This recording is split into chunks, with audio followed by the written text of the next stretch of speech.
said it before, and I'm gonna continue to say it over and over again until you realize May 23rd is no different.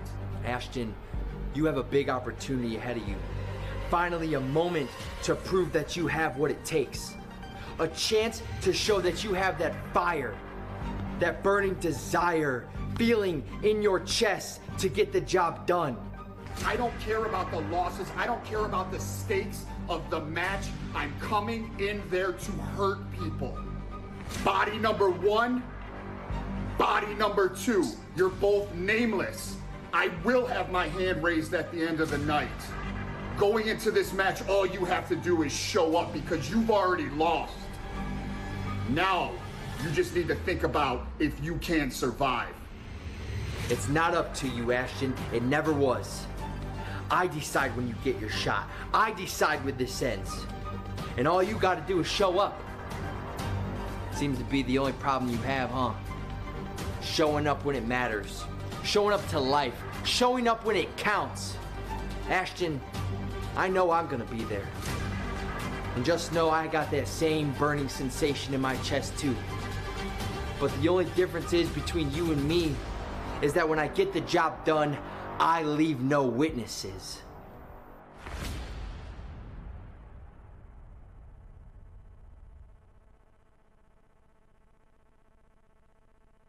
Hey, big dog, you right there. Let me rap to you right quick. So I see a lot of superstars who claim to want to be the best. They claim to want to face the best in the world. Well, let me be the one to tell you that we standing right here 10 toes down waiting for you. Exodus Pro Wrestling is one of the premier territories here in the modern NWA, and we pride ourselves on 3 key things: effort, collaboration, and giving. Fundamentally speaking, the talent that walks through this Coliseum not only want to be great, but are willing to put the work in no matter the position. And let me tell you, we got some gladiators and gladiatresses on this squad. Yes, that's a word. Go read a book. First of all, everybody swears they God body until they run into the Overlord. Leading the charge is the Overman himself, EC3. Dante Casanova may go by the nickname El Jaguar, but truth be told, he got that dog in him. Speed, strength, athleticism, and pure aura. Bow down to absolute royalty. La Princesa Tiffany Nieves is one of the best professional wrestlers in the world, and every single day she laces up her boots,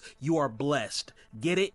Got it? Bueno. 3 of the most dangerous letters in the world, TME. Duke and Gannon are absolute nightmare fuel, so you better not sleep on one of the hottest tag teams in the industry. Hayden Backlund's got a lot of things going for him. He's cold, he's calculated, he's flashy, but one thing he don't got is a damn to give about anybody except Hayden Backlund himself. Anthony Green burst on the scene with a Boston Crab so mean, man. Let me tell you, he calls it his birthright. We gonna find out if you've been skipping leg day messing around with him, my boy, no cap. Back in 1994, Nas asked the ultimate question, whose world is this? Well, I'm here to tell you that this is Maya's world, and you're just living in it. The legit 6'9" urban playboy, pretty boy Smooth, the standard here at Exodus, flanked by Pastor CeeLo. You better believe when that bell rings, he's ready to clock in and lock in. Hate to love him, love to hate him. Well, none of that matters because you can't beat Carson Drake. It's me, oozing with pure talent, and honestly, I don't know what that is, bro. Don't shake their hands. The Slime Balls are known to put on a banger at any given moment. La Pescadita Lily Ruiz, make no mistake about the smooth moves and the funky fresh fit. She ain't got no problem getting her hands dirty and putting the beats on you at a given notice. Man Bun Jesus and Sam Beal together have quite possibly the best hair on the roster.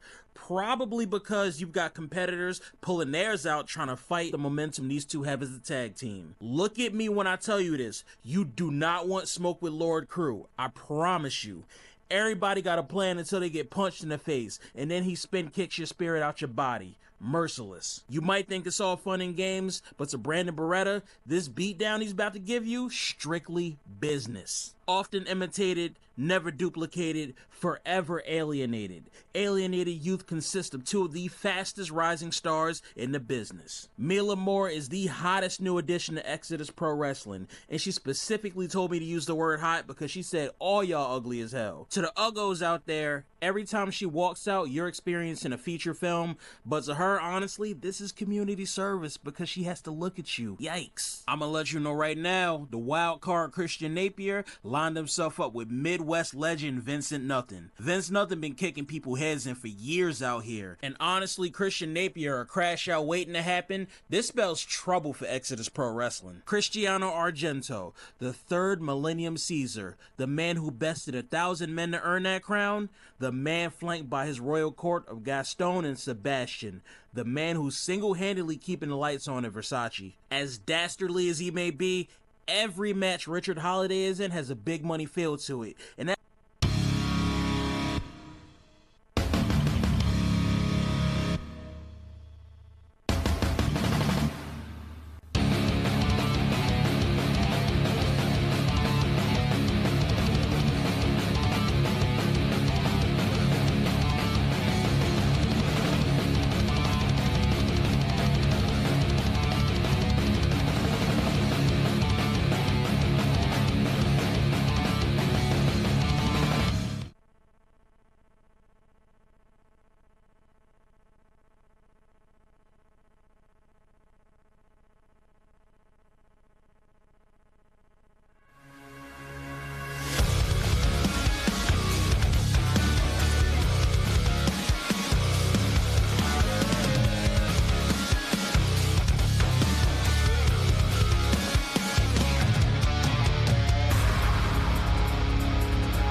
And we are live, ladies and gentlemen, NWA Exodus. Ladies and gentlemen, your opening contest is scheduled for what fall?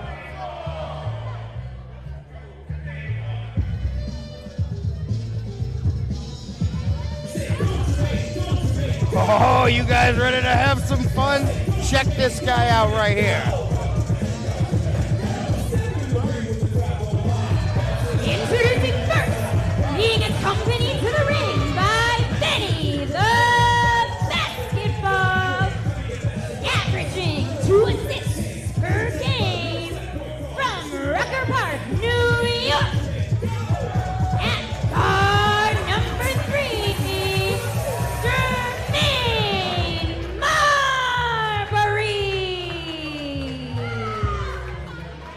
Julie Cutler with the announcement of Jermaine Marberry kicking things off here. The boys are back in town. J-Rock Daddy here, lead announcer tonight.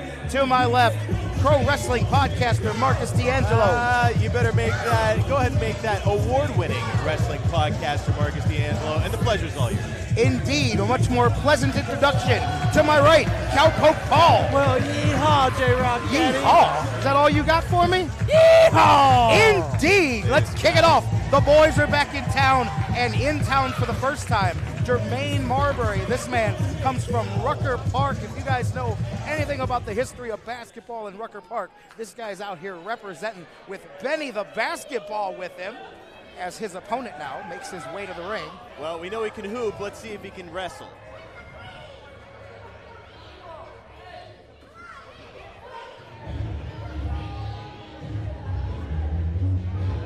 And his opponent, hailing from Joliet, Illinois, with nobody at all, Gunner Kane.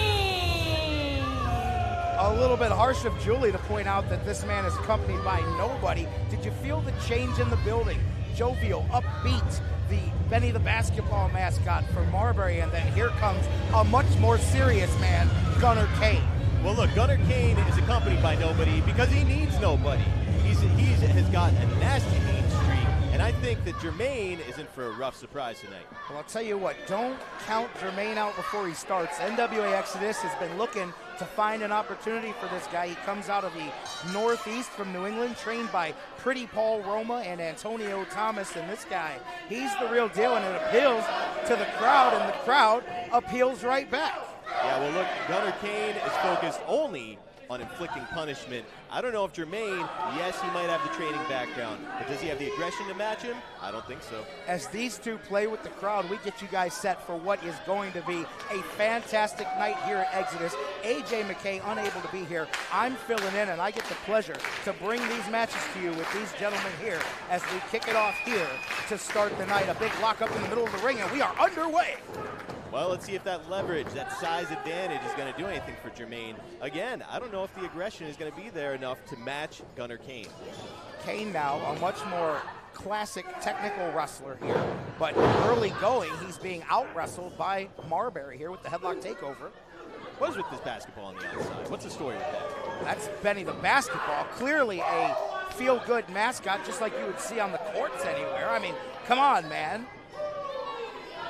I've never seen a big, dumb basketball on the court. Did you see that? Did you guys see that? Handful of hair.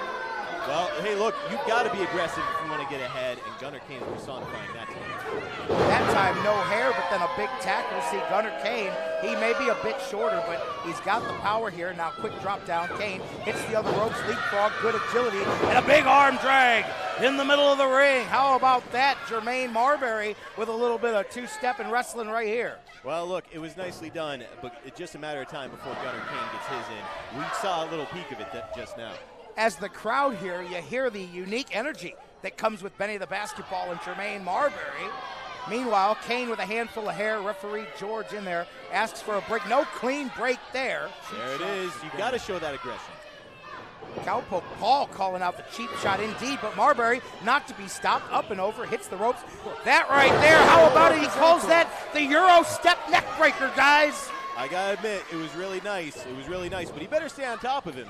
On top indeed goes Marberry, up and over and right to the top. Look at the athleticism as he heads to the top. Goes for the Kobe crossbody, but out of the way is Kane. Marberry now charges a second time. Kane cuts through. What a kick to the face. You see that? You try to get too flashy, and Gunnar Kane is going to get on top of you. And then he kicks the arm out, kicks the up post right from underneath the three-legged table, sending Jermaine Marberry to the canvas. Boy, a vicious right hand. This man is a natural striker.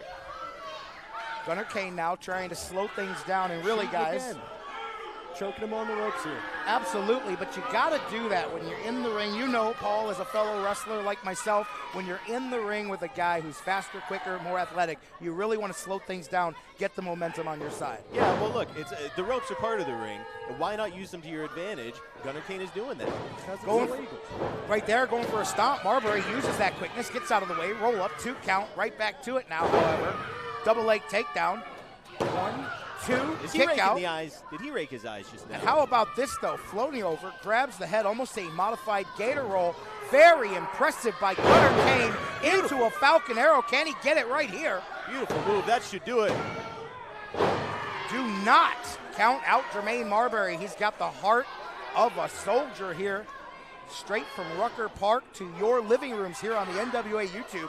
Shout out to everybody watching us live, streaming around the world on the NWA YouTube channel. And now, speaking of around the world, how about around this building? Look, as they get behind Marberry, this crowd seeing him for the first time likes what they see. Gunnar Kane was doing everything he could to take advantage and lean on the taller Jermaine Marberry to wear him out a little bit. Benny the basketball is calling for a little defense on the outside. And the crowd gets with it. There you go. You got to lean that body weight. Benny the basketball gets the crowd up. Meanwhile, chin breaker gets some separation. Does Marberry? Can he take advantage? This appears to be a crucial moment in the match. Up and over, Marberry hits the ropes now, gets some momentum with a clothesline. And a boot to the face, a big Brooklyn boot, call it a Rucker Park boot. Now, he shakes him, he bakes him, he hits the ropes. Big face palm, how about that? Oh my goodness, Gunnar Kane is on Dream Street. I'll tell you what, Jermaine, he better settle down and focus on the match if he wants to capture this victory. Much like on the basketball court, momentum a big thing, and Marberry has got all the momentum as now. Out of the corner, Marberry looks to the crowd. This could be his moment as he heads to the top. He missed the crossbody earlier. Kobe crossbody, middle of the ring. 1, 2, and 3. Well, some excellent. Here is your winner, Jermaine Marberry. Some excellent athletics Indeed, on display. Julie with the energy. And he missed the crossbody earlier. Kobe crossbody, middle of the ring. 1, 2, and 3. As you see the replay there, Marcus, cowpoke. How about Jermaine Marberry? First time in, the lights were not too bright, and he picks up the big win. Well, I've got to admit, some incredible athletics on display. That leverage advantage really is what did in Gunnar Kane. Gunnar Kane, the aggressor, I don't know, 9 times out of 10 he gets that one. He's got a fat head, Paul. He's got his own fat head. Benny the basketball might have helped to turn the tides here, and I gotta say, I love it. He's got his own mascot, Benny the basketball. Give it up one time for Jermaine Marberry. All right. That's about enough. They can get out of here now. I think we Come saw on, it. have some fun. What a way to kick things off. Jermaine Marberry with his debut here tonight. We've got another sold-out house here at Waterloo, and as Julie comes to the stage, let's sit back and let her do her thing. Ladies and gentlemen, strap in, crack one open, and tie-dye your soul. It's back, it's bigger, and it has more groovy grizzlies than you can shake a stick at. The biggest party in pro graps, hosted by the king of beer pong and the blazed up Baptist. It's Sam Beal. It's Man Bun Jesus. It's Beal Fest 2! What is this? This is what? Beal Fest. You weren't here for the last one. It was the party of the year. This is Beal Fest 2. Cowpoke, are you partying? Ready to. You got to do your job. You got to stay here. Yeah! My guys with the Goofy Grizzly, and check them out. Man Bun Jesus and Sam Beal. Groovy Grizzly's looking fly. He's got a nice shirt on tonight. Come on, Marcus. What do you know about Man Bun Jesus and Sam Beal? Probably the #1 contenders to the Exodus Tag Team title. Well, look, I do know that this is their 1-year anniversary of teaming up. These guys have been a formidable team, but we're supposed to be here for wrestling. What are these guys doing? What they're doing? No. Sit down. Come on. Maybe you need to have one. Go over there, have a beer with Sam and Man Bun. Lighten up a little bit, have some fun. All right, I'll because tell you this what. is Beal Fest, baby. Anybody that knows. Were you here for the last one? I was. You were here for Beal Fest. We had to scrape you off the floor. It took 3 days for you to remember where you live.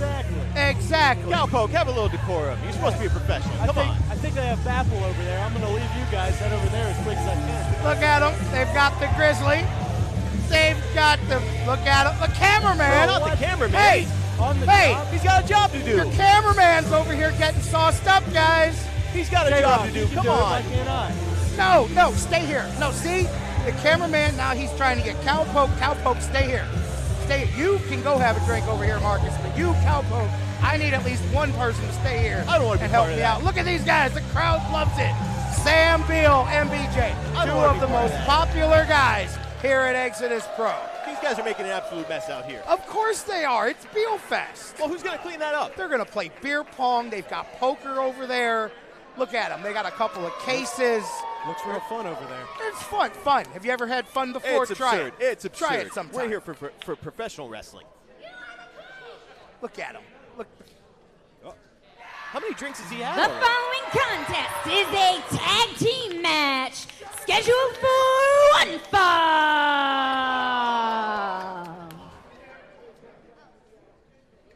All right. Referee makes his way to the ring. One thing I know about is both of these teams here, Rex Brody and myself, have fought both of these teams. This is going to be a hell of a tag team match. Here we go. Introducing first, from Slimeball City, Sage is the Squirt, and Tommy is the Slob. These are the NWA Superstars, the Slime Balls. I love these guys. Look at them. I don't know if somebody wrote that intro for her or not, Cowpoke, but she got it right. Because one is the little guy and one is the slob. But make no mistake, the Slime Balls are the first team that Major League wrestled here at Exodus Pro. They are the real deal. They are indeed NWA Superstars. And tonight, they are also looking to stake their claim as being at the top of the list in the tag team division. Well, look, these guys might look disgusting. They might look grody. They might look like they crawled out of a dumpster, but make no mistake, these guys are a cohesive unit. They make one of the most formidable tag teams to ever grace an NWA Exodus ring. Fresh off their appearance last week in the NWA Crockett Cup tournament, they're here now tonight to take on these gentlemen, Alienated Youth. Wait a minute. Who is this? And their opponents, hailing from Uranus, the team of... Hold up. Wait, that's Mike. It's Beelfest. That must mean it's time to party. Hey, hold up. Does that mean I can party with you guys? Absolutely, Mike. You know what they say, right? You know what they say. Actually, the great one said it. She goes by the name of Kesha. The party don't start till we walk in. Oh, guess what? We walked in. We are out here to crush some brews and slam some dudes, baby. Ho! We want to invite every single person over here to Beelfest. Even those two clowns. Disgusting slime, whatever they are. You're disgusting. But you can still come drink some brews if you want to. Oh, my boy's got something to say. Listen, Booger Boys, even you two are invited to MBJ Fest, baby. And this is the biggest party of the summer. But when this party comes to an end, MBJ, we're coming for the gold, sucker. TME, you're on deck, baby. But even the likes of Mike from State Farm can break sobriety for MBJ Fest. First off, this is not going to go good for Mike. But how about the magnanimous guys over here, MBJ and Beal, offering to drink with the Slime Balls? Is a tag team match scheduled for one fall. Introducing their opponents, hailing from Uranus, the team of Martian Webb and Riley Reinhardt. They are Alienated Youth. Alienated Youth, these guys took on Rex Brody and myself at the last event, along with TME, and it was a hell of a match. These kids have a bright future tonight. The future of the tag team division in the NWA meets head-to-head here, Alienated Youth and the Slime Balls. Well, look, I'm still stuck on Mike, this guy Mike. Who is he? Are they just inviting Mike. anybody? That's insurance Mike. Everybody loves Mike, but it's not good that he's drinking, Paul. No, I Didn't wouldn't he think so. sober up? I guess he's taking a break. No, he should not. This is not going to end Is good this him coming out of for retirement? Mike. No, he can't come out of drinking retirement. can't They do give that? you a chip for that. You cannot know. Cowpoke. Well, it just goes to show MBLJ just terrible influences on people. No, he is not. You're a terrible influence on people that like to have fun, Marcus. Let me just tell you. Thank you guys for joining us here as we are underway. The boys are back in town, and indeed we are NWA Exodus live on the NWA YouTube channel. Tag team action, Alienated Youth taking on the Slime Balls. J-Rock Daddy, Marcus D'Angelo, Cowpoke Paul with you live from the Tree Lawn in Cleveland. Well, look, Alienated Youth, they've certainly got the crowd behind them, but can they match up with these two? I don't think so. He can match Gross with them, apparently. There How we about go. that? See, that's how you do it. Get him out of here. That's your kind of wrestling, huh, Marcus? That is my kind of wrestling. You got to take advantage. Somebody gives you a shot, ooh, you got to take advantage of that shot. That's my kind of wrestling. That's professional wrestling, right, Cowpoke? Oh, yeah. Indeed. Yeehaw, a couple of arm drags, big takedown with a Hurricane Rana side takeover. There it is. See, that's the veteran experience right there. Yeah, the slime ball's very good. Sage, the small one, the squirt, as Julie put it, ducks out of the way of the drop kick and now makes the tag and gets Tommy in. Tommy, the powerhouse of the slime balls. Now things get serious. This guy wants to have some fun with the audience. How about now that? Now you got to deal with Tommy. Good teamwork. Alienated Youth. One saves the other. Now a quick tag. These 2-on-1. as a unit. Tommy, double bulldog. That's what you got to do in tag team wrestling. Is the ref going to get control of this? Yeah, the referee is indeed. He's got a 5 count, and they are taking full advantage. I agree with you. Referee does need to step in, but how about 2-on-1? Now watch. Oh, Sage, unfortunately, slips on a banana peel. Doesn't work out so well. Meanwhile, one down in the middle, second high cross body. Alienated Youth. Synchronized offense in the corner to perfection.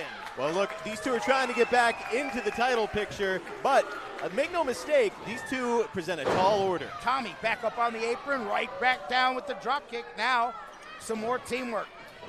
Alienated Youth, one shoots the other now. How about that, Sage? Chance on the other side. Split the rope, did you see that? Very intelligently done, and look at this. Now they don't have that advantage of working together anymore. And indeed, a hot shot. Slime balls are going to take advantage now, I think. Have you ever been in the ring with the slime balls, Paul? I have not, and with all the spitting they're doing, I'm not sure I want to. They are two things. They are one heck of a tag team, and they are just gross and disgusting. Hey, make no mistake, they are disgusting. But look at this teamwork. These two know each other so well. Oh! That's it. They can look across the ring and know exactly what the other one's getting ready to do. See, here's one of the problems that comes with youth, and I'm not talking about alienated youth. Sage takes his time there, goes to the crowd, and of course it costs him a chance to get more of a cover here in this match. Well, Alienated Youth, they're doing their best here, but again, the aggression is what's going to make the difference in this match.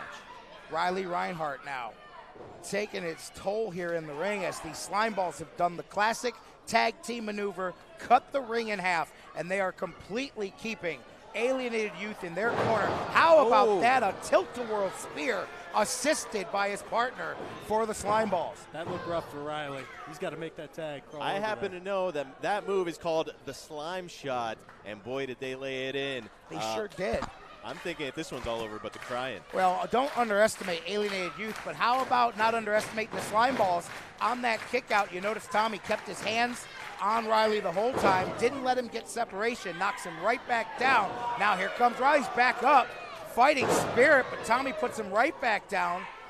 You do not want to throw hands with Tommy. He is the bigger, more dangerous of the two. Particularly in tag team wrestling, this is just not smart. If you've got the ability to get up, go tag your partner while you can, because the slime balls are not going to let this go for long. You don't want to challenge that man to slap you. He will slap the taste out of your mouth. See, here we go again. What is the first thing that the slime balls did? They got this man back into their corner and got back control of the match. As far as tag team wrestling, I've got to give the edge, like it or not, to the slime balls so far. Well, I certainly do like it. You said it. They cut the ring in half. This is experience coming through. How about this? There's his chance. Gets through. Martian Webb hits the ring fast. Shot. Second forearm now. Second forearm to Tommy. Couldn't take him down this time, though. Hits the ropes. Head of momentum. Underneath the clothesline. Spinning. How about the Enziguri? Takes Tommy down now. Boy, change of pace has got the slime balls caught off guard here. And there's also two slime balls in the ring. How long can Martian Webb avoid two men at the same time? So far, so good. Double knees to the back in the corner. Both slime balls now in trouble. Charging knees in the corner. Still on the outside, Reinhardt, hurt from before. Into the ropes, reversed into a cutter. How about that, Martian Webb? Here it is, 1, 2, throw! Big Tommy powers out of it. It's going to take more than that to put down the slime balls. I got to say, I thought Alienated Youth might steal it right there. Cowpoke Paul, you know what it's like when a whole building of people gets behind you. That little bit of energy, maybe that's enough to get Alienated Youth over the hump now. They are on the verge of upsetting, and I would call it an upset of the Slime Balls here now. Tommy shot into the corner. Here's the Alienated Youth's chance. Their best times in this match have been when they've had tandem offense, and here they go again. One enziguri thrown into the middle. Martian Webb, inverted atomic drop, holds on. Oh, Sage from the outside. Again, it's that aggression. These two can see each other from across the ring. They're making eye contact, and now they're taking back over. And again, another tag. Good tag team wrestling. That's what we've seen from both teams, guys. Tag team wrestling. And now here we go, a second time at that slime shot, but this time, how about the counter? It knocked all of the wind out of poor Sage. Tommy's checking on him. He better get turned around. Drop kick to the knees, and down goes Sage on the shoulders. Now Martian Webb with a headbutt, but it hurts him instead. Slime Ball setting up. Referee's lost control of this one. Here's a double team. No! Oh, no. All right, the ref has really got to get control of this situation. Look at this. All four men are in the ring. Come on, the Slime Balls, they had the advantage. Yeah, double team there, double super kick. What's good for the goose is good for the gander, apparently. Double knee to Tommy. Alienated Youth taking full advantage of the referee's leeway here, as now they set up. Perhaps this is a chance to finish this one off. Inverted double atomic drop. Running neck breaker. Double stomp. Here's a cover. How about that? Sage pushes the pile, breaks up the pin. Not so fast. Not so fast. It's going to take more than that to put down Big Tommy. I'll tell you what, both these teams came to saddle up tonight. Double reversal in the corner. Martian Webb tosses Sage to the floor. Alienated Youth once again with a 2-on-1 advantage in the ring. Can they take advantage and finish this thing off? Well, look, Big Tommy, I'm not sure if this fella's got the power to pick him up on his own. But again, with the teamwork. Indeed, the referee makes some tag there. However, here, look in the corner. There you go. Let's put a stop to that double teaming. There it is. Indeed, both men thrown into each other, and now Tommy with the spinning Uranagi on the smaller man, and now looks over at the corner. Slime Balls. Perhaps they're setting up. Like it or not, they've got the ability, they've got the strength, they've got the aggression. This match is all over. Sage told him no. He told Tommy to get up there. Oh, wait a minute. Instead of sending Sage up, Tommy's going to head to the top rope. And they call this one the Snot Rocket. And you can see he just blew his nose. He's ready to deliver. Snot Rocket indeed. Nobody's getting up from that. That's all she wrote. The experience Here wins are out. your winners, the Slime Balls. Slime Balls pick up the victory. Referee. Snot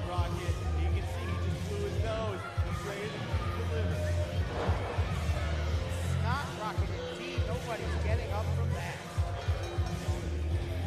Slime Balls pick up the victory. The referee really let it go here. Let these two teams kind of bend the rules as far as they could. Took tag team wrestling to its hilt, but the Slime Balls crew, they're a step ahead. They get the win and climb one notch higher in the tag team division. Well, I know that MBLJ is over there having a good time, and they're doing plenty of drinking. I hope while they're over there drinking, they were taking some notes, because the Slime Balls are showing what the standard is in tag team wrestling.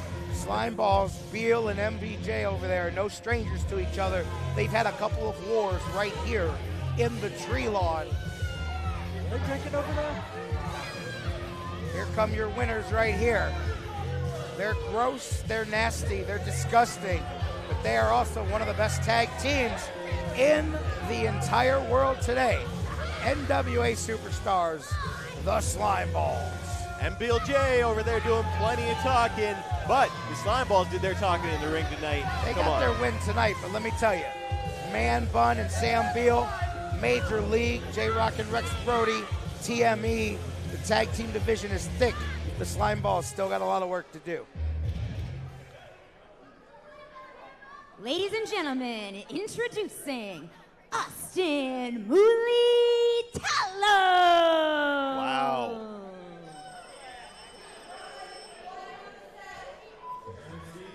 So there's this. It is a big deal that this man is here. I mean, there's this. Yeah, that's a thing. Gracing us with his presence. I don't think I like you very much. Yeah. Can we turn down the lights a little bit for this man? Too bright for him. Austin, thank you so much for joining me here tonight. Can you tell us a little bit about yourself? I'm an actor.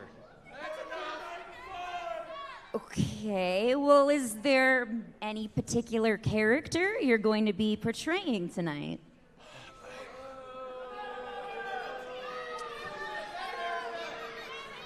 I am doing Artie the party guy.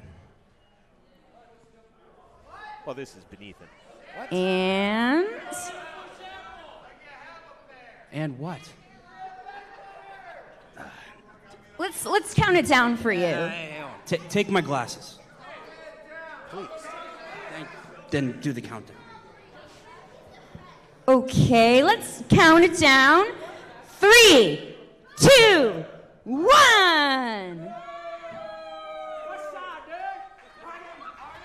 And I love the party, dude. And I'll tell you something else, dude. You can't spell party without Artie, dude. And something about me, when Artie shows up at a party, dude, I am the life of the party, dude. See me looking good, got a drink, dude. I'm doing the dance, dude. And I'll tell you something else, dude. Shut mouths don't get fed, dude. So you know I'm raising up that baddie named Natty, dude. I'm pretty sure I hate you. However, dude, there comes a time when the party, it just ends, dude. The music stops, dude. All the crazy cool lights, dude, they turn off. All the building lights turn back on, dude. It's a little bright, dude. Start sobering up a little bit, dude. And then you turn around, dude, and you realize, dude, that baddie named Natty is actually a big fatty named Patty, dude. Ugh. However, dude, there's lights at the end of this tunnel, dude, because when you're Artie, dude, there's always another party, dude. And scene. Unbelievable. Give me my glasses. Unbelievable actor.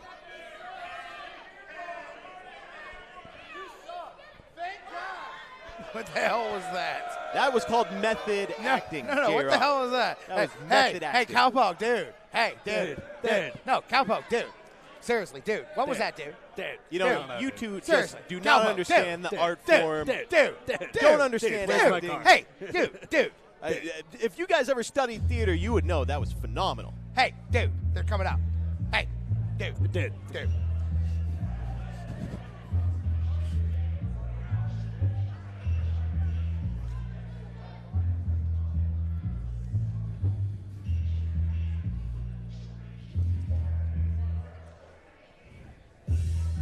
The following contest is scheduled for one fall, and the winner will qualify for a title shot at Watch the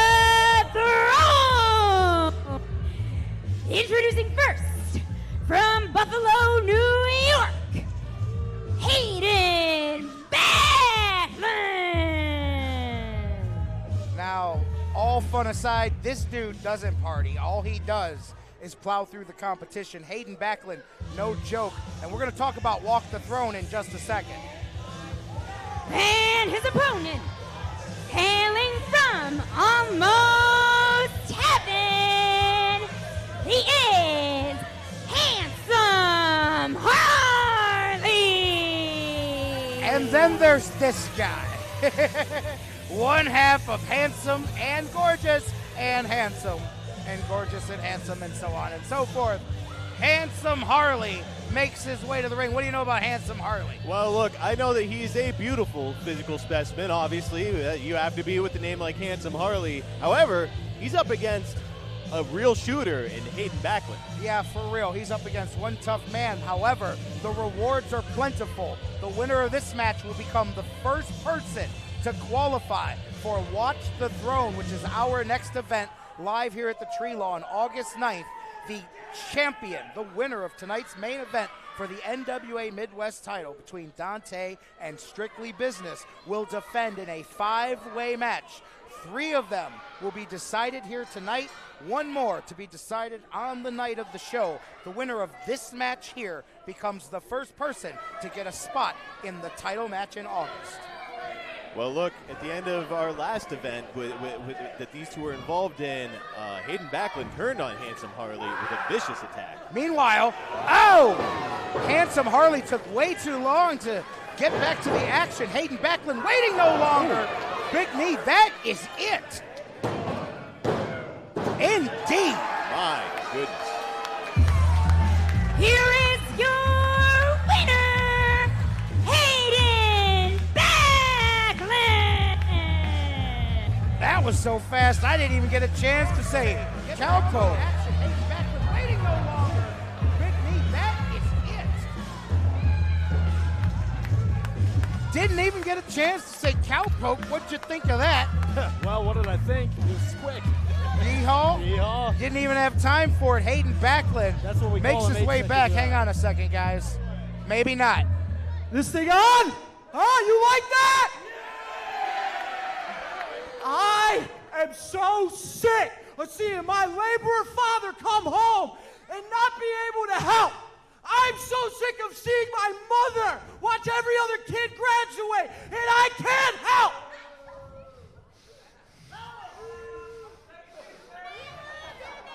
And the reason is because of the incompetence of Exodus, the dumbness of NWA. You know, who cares about burning a bridge, huh? If they put up so many tolls, you're broke by the time you get there. So NWA, you listen. I get it. I'm not some fat southerner that's going to sell 20 tickets to his inbred family. But there is $1 million staring at you right now, but you are still stuck in the past. You became it. So everyone in the tournament that thinks they're going to take my opportunity, no, I'm willing to die for it now, huh? 'Cause I got to show something.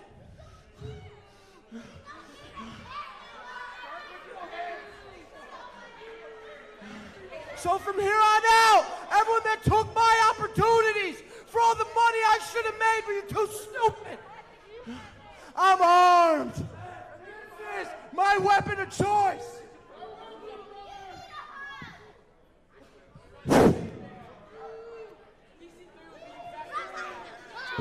Hayden Backlund is an angry gentleman. His whole family is crazy, but he also has a point.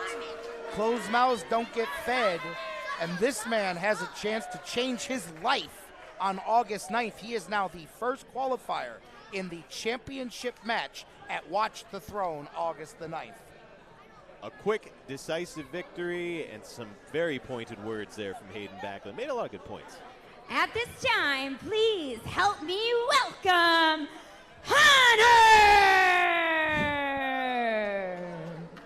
Here's a change of pace. This guy, he's all American. He's real American. He's American. Hunter!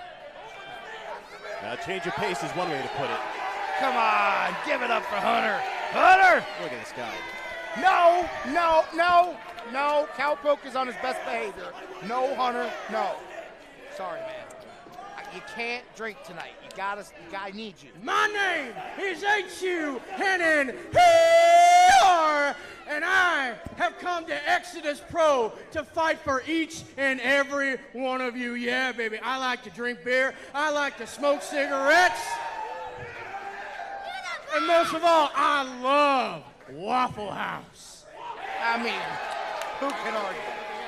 I mean, we thought the slime balls were gross. This guy's disgusting. Hunter, is there anything else that you'd like to share with us tonight?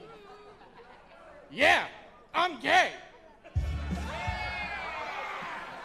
I mean, to each his own. It's 2025. This is to Hunter. Here, have a drink. You need it. Yeah, man. let me guess. You need it. He's going to go over there with MBLJ. No, I'm gonna have a drink. They're going to make a scene. To Hunter. Yeah, you can have that beer. I don't want anything that Hunter's bringing out. I hate beer. Why did I drink that? All right, you can. No, you can't have it, Paul. I hate to waste the beer for you. I mean, I already Me and opened Hunter it. He's doing a beer bong. Look at him. He's joining Beal Fest is what he's doing. Let's get it together over Why there. don't you let out your inner Hunter, Marcus, and go over there and have a good time? All right, I'll tell you what. You go over there and clean up that mess afterwards, J-Rock. Would you still like it then? I totally would, but I need to sit here and play traffic cop between the two of you because Paul wants to start drinking already, and you're just over here with your negative Nelly thinking. Meanwhile, the following contest is a six-man tag team match scheduled for one fall. Here we Introducing first from Huntington Beach, California. He is the most successful man in pro wrestling, Carson Drake. one of your main events of the evening here. This one here, I've got my eye on a few of the participants here, particularly this man's partners. Carson Drake, guys, the problem is he's everything he says he is. He just says it and lets you know that he knows it. Carson Drake is one of the future big stars in this business, but he's got that briefcase, which means at any time he could be our next Midwest heavyweight champion. Now, since when is confidence a bad quality? He can back it up in the ring, and he's confident enough to pull off whatever he wants. Tell you what, I like do you that think, dance Paul? he's doing. What do you think about that dance, You think I can Paul? pull that off? Does that make you want to yeehaw? Yeehaw, yeah, it does. Now these guys, let me tell you firsthand, they do set the standard. They are two of the baddest men I've ever stepped in the ring with, hands down. Duke Davis, Gannon Jones, the NWA Exodus Tag Team Champions, fellas. Big, nasty, dangerous, just a few of the adjectives to describe these men. It's got nothing to do with tonight. And his tag team partners approaching the ring from the city of champions, Pittsburgh, Pennsylvania. They are the current NWA Exodus Pro Tag Team Champions. The team of Duke Davis and Gannon Jones Jr. TME.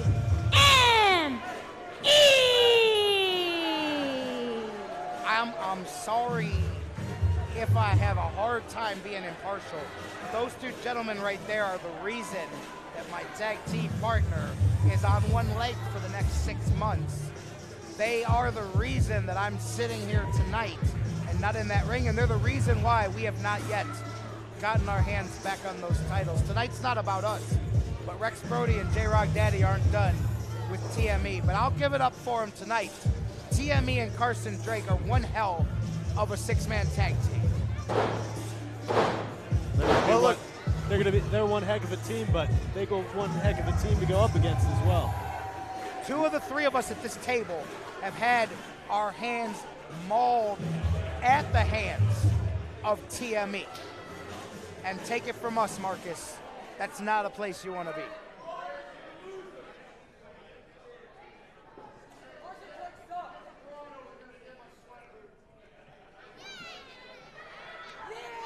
well, look at this. That's the good pastor. CeeLo. What is he, a pastor of? The good church. Cleveland, Ohio! You know, let me holler at you real quick because, you know, there's a lot of weird evilness and Judasness inside the ring now. And you know what? What had to happen? Well, the good pastor, Pastor CeeLo, had to lace up his wrestling boots and make his way for his in-ring debut. You know you'd have messed up now. You know you'd have messed up now, right? I don't think he knows But what he's up no, good people, I can't do this alone. So with your help, show me your ways, and the Holy Grail will show you the path. Amen. Amen indeed. We know whose music that is, backing up Pastor CeeLo tonight in this six-man tag. Of course, Pretty Boy Smooth and that man. And their opponents, the team of the Overlord, EC3, the good one, Pastor CeeLo, and the Urban Playboy, Pretty Boy Smooth.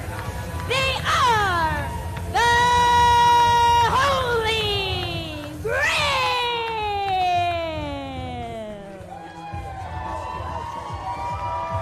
EC3, Pretty Boy Smooth, Pastor CeeLo making his debut tonight. 2/3 of a formidable team.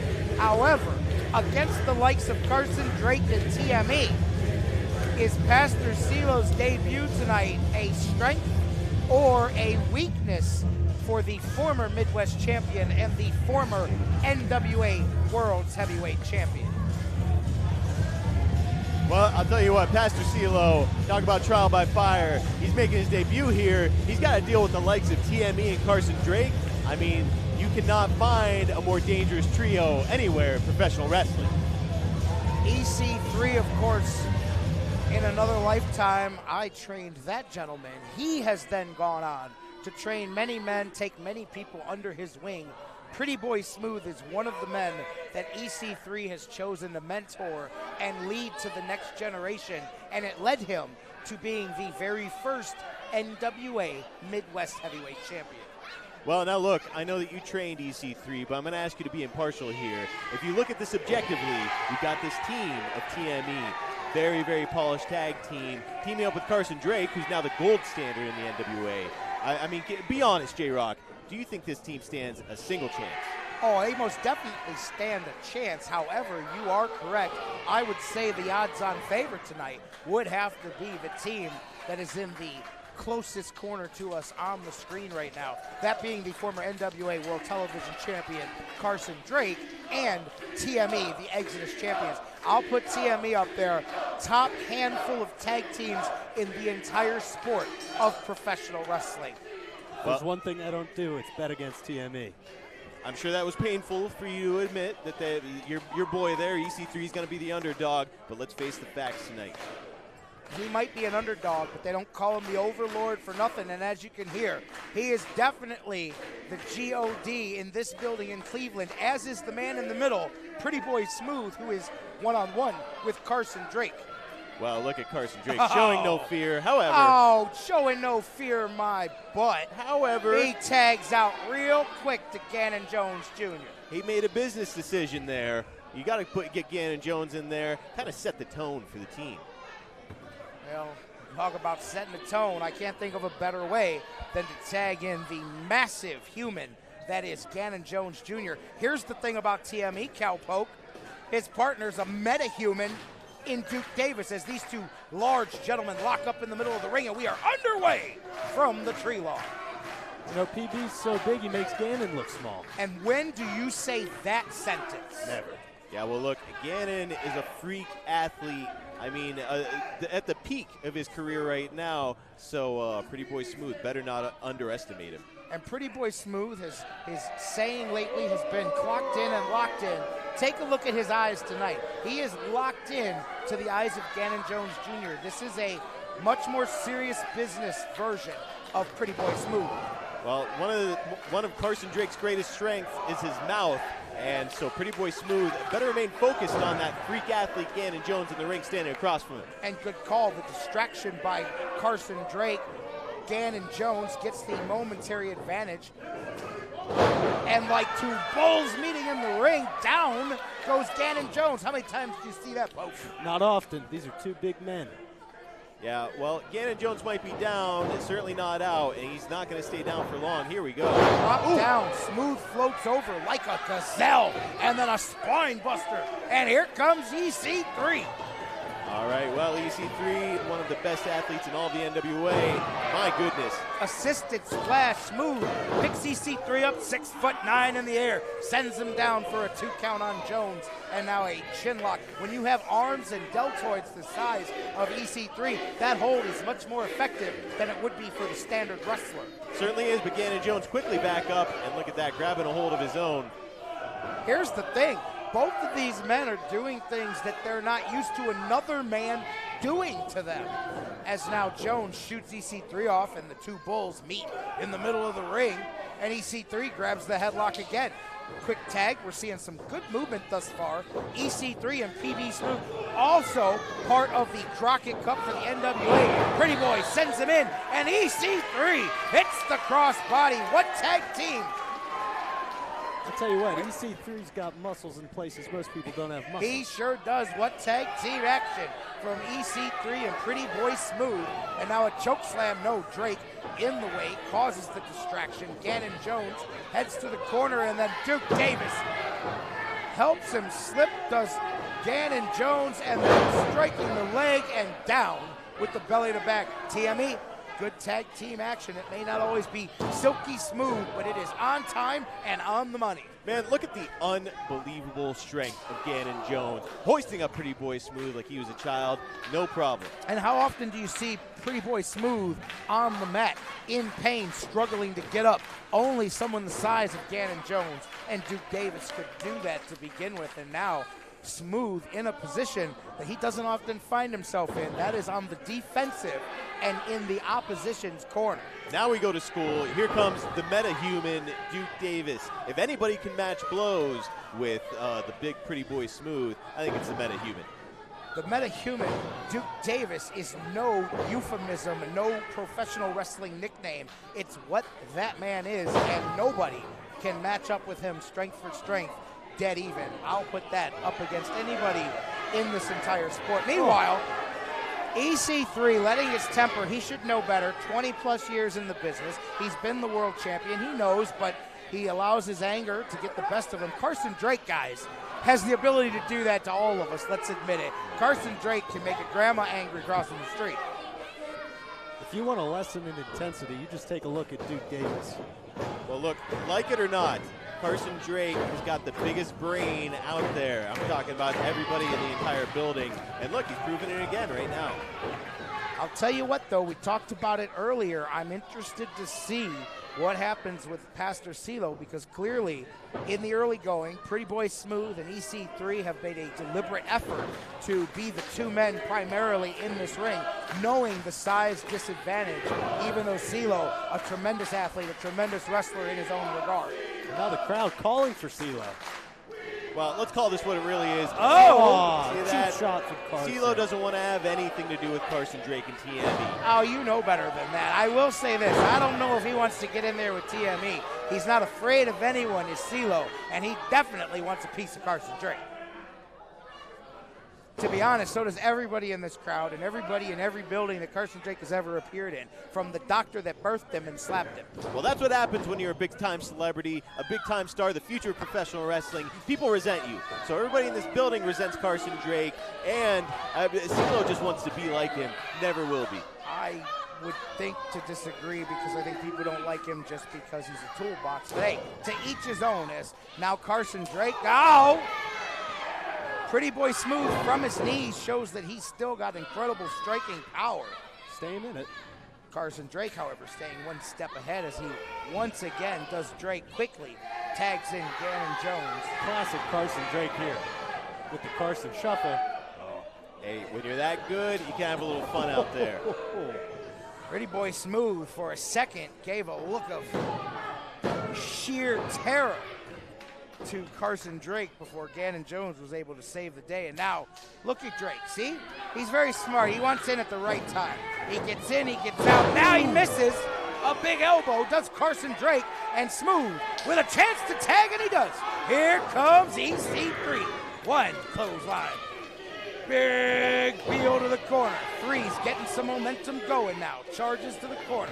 Sends Drake in reverse back to the same corner. Big exploder suplex EC3, yeah, big momentum suplex there. Now, well, look, the momentum's going to shift. Here comes Carson Drake. Look at him. He's firing up. He's Splash firing up. to the corner. EC3 up on the shoulders, going for that TKO. Drake gets out of the way. Blind tag. 3 didn't see it now. Nick that's pressed to 3, but Duke Davis is the legal man in the ring. And there it is. EC3 caught. He's been pinned by this maneuver before. This is the stacked up drop kick. No, instead, too long waited now. Knee flicker, neck breaker. Unbelievable athleticism for these two big men. What a cohesive team they make. Gannon Jones with a blockbuster out of the inverted atomic drop. Now pushes PB Smooth. Pretty Boy's coming up. He's hitting the ring now. Referee George trying to keep him back again. Using these men's anger to their advantage. Smart tag team wrestling by TME. You said it, smart tag team wrestling. Carson Drake out there taking advantage where he can. And that's just, again, the biggest brain in the room. You hate to see it, but at the same time, it is what it is. Everybody in tag team wrestling knows how it goes, and TME able to use the rules to their advantage, taking advantage of referee George, really just using everything they got as this building. Can you feel it shake beneath us? Getting behind EC3 as he looks to tag either Pretty Boy Smooth or Pastor CeeLo and get out of trouble. Meanwhile, Duke Davis sensing chum in the water, trying to finish things off, but that's easier said than done against the former NWA World Heavyweight Champion EC3. And the crowd once again calling for CeeLo. And look, you know, this crowd can get behind EC3 as much as they want to. When you're in the ring with the meta-human, he's always got the advantage. Carson Drake, once again opportunistic, comes in the ring as his opponent is down, peppering the head of EC3. Yeah, he's going to have to fight to get back in this. Not even get to CeeLo. Not even worth the e-haul. It's almost like the end of the day he's here. He's got to giddy up. He's got to giddy up or it's Then all over. Absolutely. Hey, Carson Drake is a lot more than just handsome face. This man is showing some great aggression out there. Reverse neck breaker. EC3 kicks out, however. EC3, known for having neck issues, had several times in the past. He's had trouble with the neck. Carson Drake. Do it again, Carson. Go ahead. The dance or the neck break? Well, look, again, when you're as good as Carson Drake is, you can do whatever you want out there. That's what he tells you. 2 count, EC3 up again. Carson Drake with another neck breaker. Focused attack on the neck. Well, Carson Drake looking to make a little trip up there on the turnbuckle. This could be all she wrote for our pal EC3. Here we go. Shades of Ted DiBiase. Is he going to drop that fist from up there? Second rope Carson shuffle. Misses, smashes his fist against the mat. He may have broken a knuckle. He immediately does Drake. Tags out Duke Davis in the ring once again. Blasting Pretty Boy Smooth off the mat. Missing an elbow. Duke Davis. Life again for EC3. Boy, that is a lot of weight coming down that elbow. Smart move there by Duke. Get your pal Gannon in there and recover on the apron. 3 gets out of the way of Drake. In comes Davis. Davis misses. In comes Gannon. Look Gannon now. What a moonsault, but it misses! This is EC3's chance here. Indeed, this is EC3's chance. Perhaps his last chance. Definitely his best chance to get out of the ring. CeeLo, Pretty Boy Smooth in the corner. Drake once again pops CeeLo. Big backdrop, and in comes Pretty Boy Smooth. Oh boy, get out of there, Carson. Breaks through the clothesline. Carson Drake annihilated with a big shoulder and a boot to the face. Drake flies all over the ring. Pretty Boy Smooth with a few minutes of anger built up in the corner. He's taking it all out on Carson Drake. Now the Goozle. Smooth lets go of the choke slam. Hits a boot and a shoulder tackle. One man taking on 3, and 2 of those men are TME. How about Pretty Boy Smooth? He swings Jones into Davis. Tosses Jones. Here comes Drake, and a choke slam perhaps on the way. STO instead. My goodness, Carson Drake's head just bounced off that mat. Carson had better get out of that ring. Listen to the building. Come up as Pretty Boy Smooth. Yes, tags in Pastor CeeLo. Well, talk about an opportunity. What has CeeLo got as he climbs to the top? He's heading towards Davis. Big cross body. CeeLo flies off. Gannon Jones is up. He's waiting for him. Here comes CeeLo. Ducks underneath. Smooth spins him around, tosses him into the color. CeeLo's cooking tonight at Exo Crowd. Pastor CeeLo's cooking a spaghetti dinner for the entire parish. Here he goes. He better stay focused. Look behind you, CeeLo. Carson Drake spins him around. Stunner! He's gonna do it! He's gonna do it! CeeLo! Uh-oh. Taking too much time. I know he's waiting. He takes off the collar. The collar's off. Yes! You're quiet over there, Marcus. CeeLo, 2, throw! Well, I gotta admit, he knocked the absolute stuffing out of Carson Drake, but TME, as they always are, Johnny on the spot. Back on top of CeeLo, TME. No! Pretty Boy with the rescue. Sends Davis into Jones, then sends Davis out through the middle rope. Well, he needs some time to recover, clearly. Oh, no. What's EC3 thinking? What's he thinking? He's thinking missile! EC Scud missile! What's Carson doing? Watch out, watch out! He behind you. Carson Drake's got that briefcase that holds the title shot punched out of his hands. That's the most lethal punch in professional wrestling. Pretty Boy Smooth now. He's got Drake. See, there it is. That is the big brain advantage that Carson Drake brings to the ring. Boo indeed. Pretty Boy Smooth has been a house of fire. Here comes CeeLo. Hey, turn around, Carson. Turn around. CeeLo's got it. 1, 2, throw! Carson Drake kicks out at 2. CeeLo can't believe it. Turns around. Goes to the eyes. Thumbs in the eyes. And a stroke. Kick out, CeeLo. Come on. Down. There's no chance. There's no chance. When Carson Here Drake are gets your that winners, the team of Carson Drake and TME.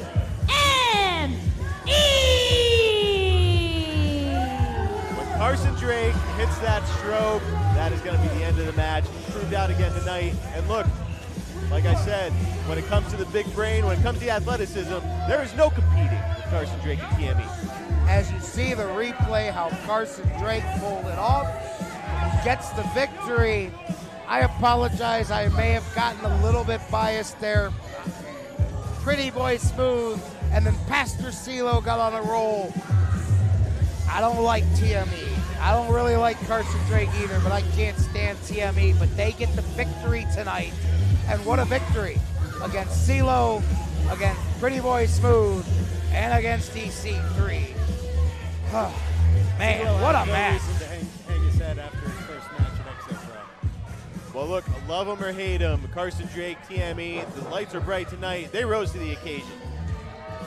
Carson Drake continues to dance. There you see the meta-human Duke Davis. Go ahead, cry me a These river. guys are cocky now, but they were rocking. Pastor CeeLo had them rocking, had them on the edge of their seats. Duke Davis, however, Gannon Jones, TME, Carson Drake, your winners here tonight. And guys, what a way to wrap up the first half. Just the first half of the boys are back in town. We've still got a whole second half of action to go. Beal Fest is continuing over there. Ladies and gentlemen, at this time, we will be taking a brief 15-minute intermission, which is the perfect opportunity to go and check out our exclusive NWA Exodus Pro merch, along with the merch of our superstars.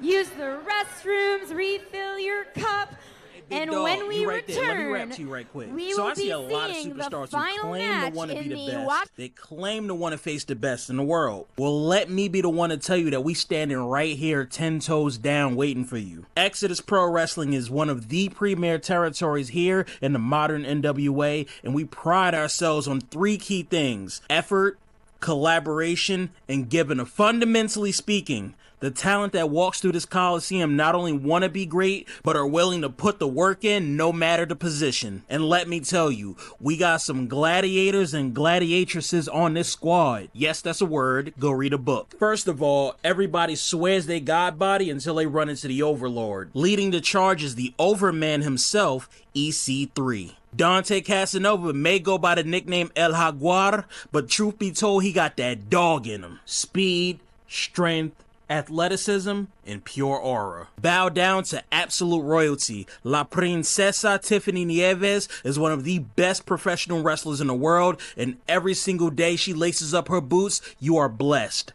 Get it? Got it? Bueno. 3 of the most dangerous letters in the world, TME. Duke and Gannon are absolute nightmare fuel, so you better not sleep on one of the hottest tag teams in the industry. Hayden Backlund's got a lot of things going for him. He's cold, he's calculated, he's flashy, but one thing he don't got is a damn to give about anybody except Hayden Backlund himself. Anthony Green burst on the scene with a Boston Crab so mean, man. Let me tell you, he calls it his birthright. We gonna find out if you've been skipping leg day messing around with him, my boy, no cap. Back in 1994, Nas asked the ultimate question, whose world is this? Well, I'm here to tell you that this is Maya's world, and you're just living in it. The legit 6'9" urban playboy, pretty boy Smooth, the standard here at Exodus, flanked by Pastor CeeLo. You better believe when that bell rings, he's ready to clock in and lock in. Hate to love him, love to hate him. Well, none of that matters because you can't beat Carson Drake. It's me, oozing with pure talent, and honestly, I don't know what that is, bro. Don't shake their hands. The Slime Balls are known to put on a banger at any given moment. La Pescadita Lily Ruiz, make no mistake about the smooth moves and the funky fresh fit. She ain't got no problem getting her hands dirty and putting the beats on you at a given notice. Man Bun Jesus and Sam Beal together have quite possibly the best hair on the roster. Probably because you've got competitors pulling theirs out trying to fight the momentum these two have as a tag team. Look at me when I tell you this. You do not want smoke with Lord Crew. I promise you.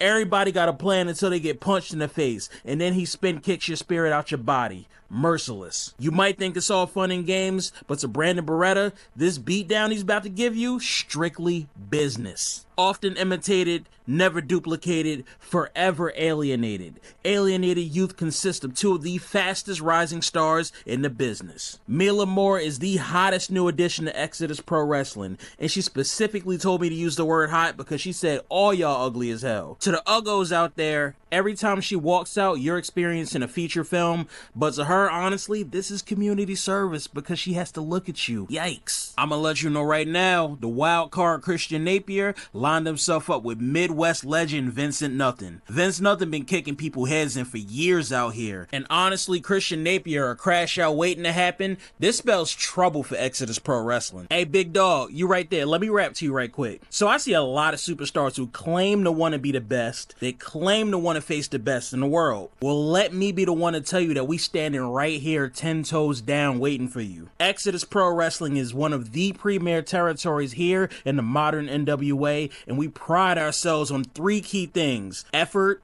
collaboration, and giving. Fundamentally speaking, the talent that walks through this Coliseum not only want to be great, but are willing to put the work in no matter the position. And let me tell you, we got some gladiators and gladiatresses on this squad. Yes, that's a word. Go read a book. First of all, everybody swears they God body until they run into the Overlord. Leading the charge is the Overman himself, EC3. Dante Casanova may go by the nickname El Jaguar, but truth be told, he got that dog in him. Speed, strength, athleticism, and pure aura. Bow down to absolute royalty. La Princesa Tiffany Nieves is one of the best professional wrestlers in the world, and every single day she laces up her boots, you are blessed. Get it? Got it?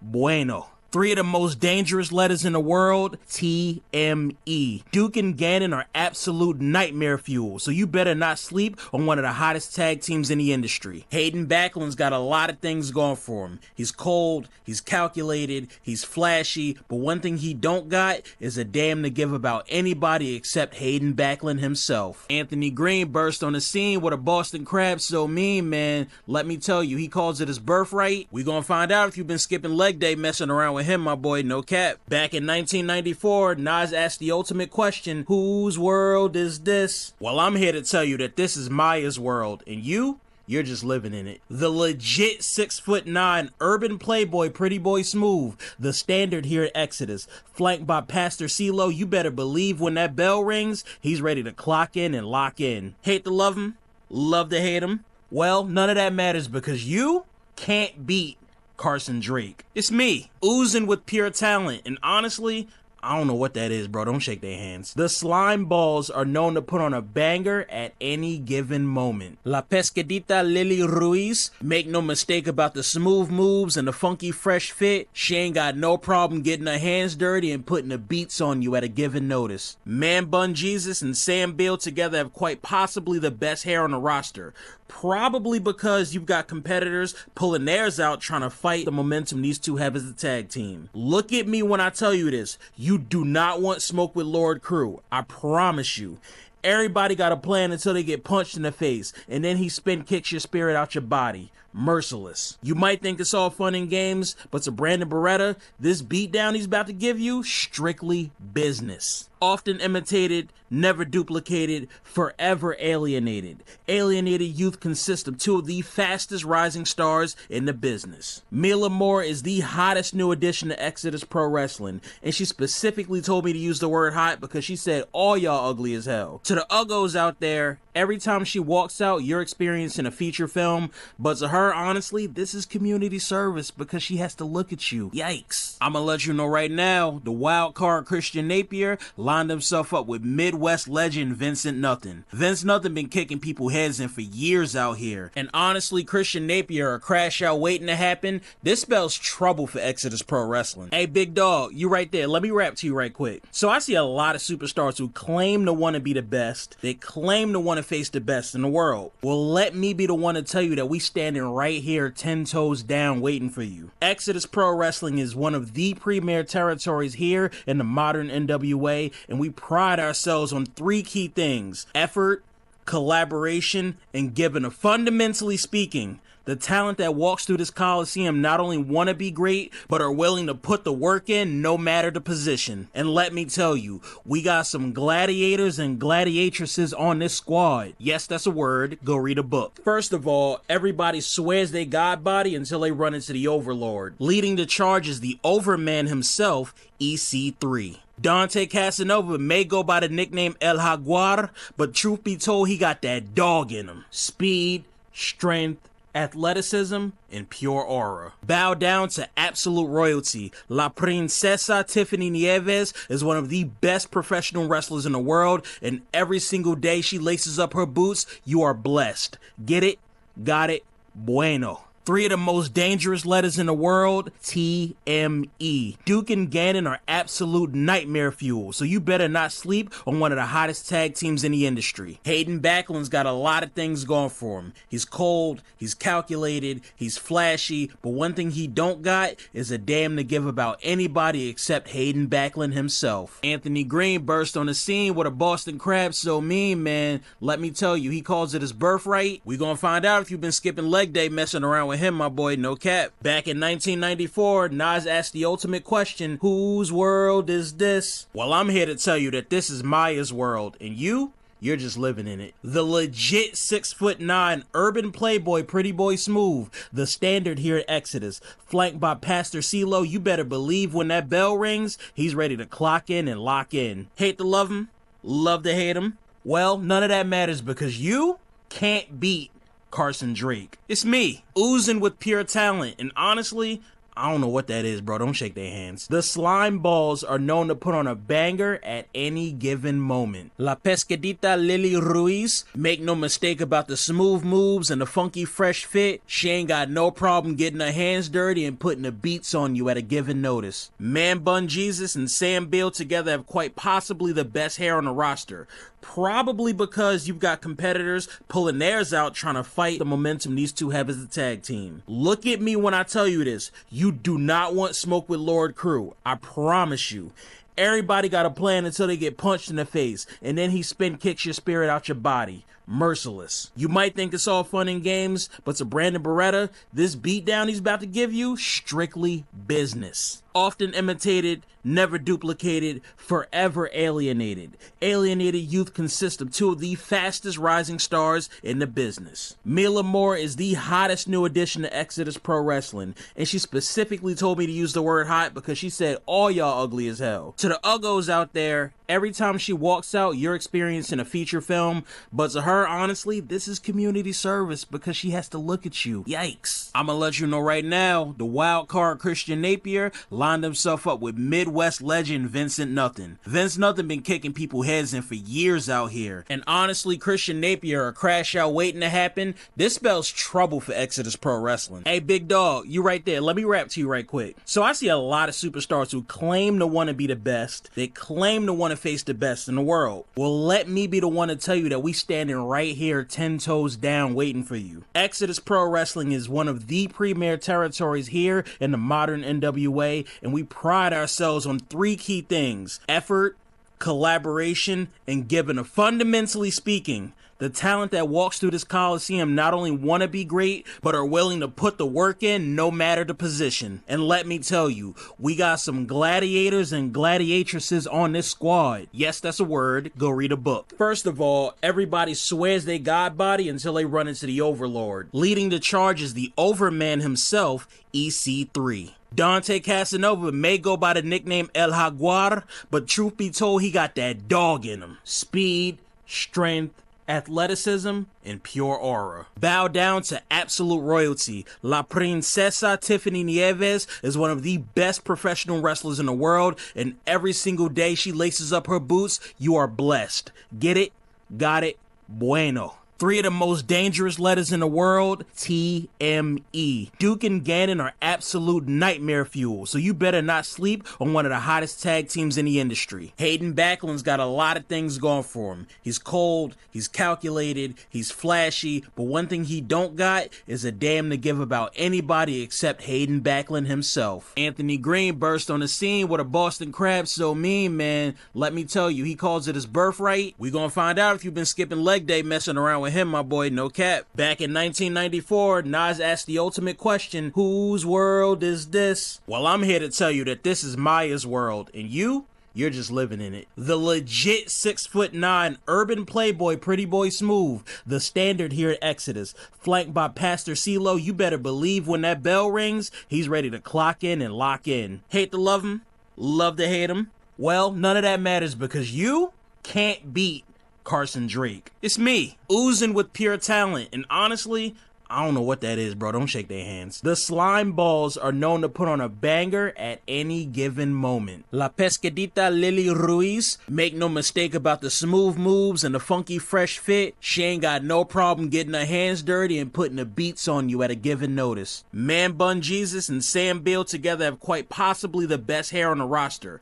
Probably because you've got competitors pulling theirs out trying to fight the momentum these two have as a tag team. Look at me when I tell you this. You do not want smoke with Lord Crew. I promise you.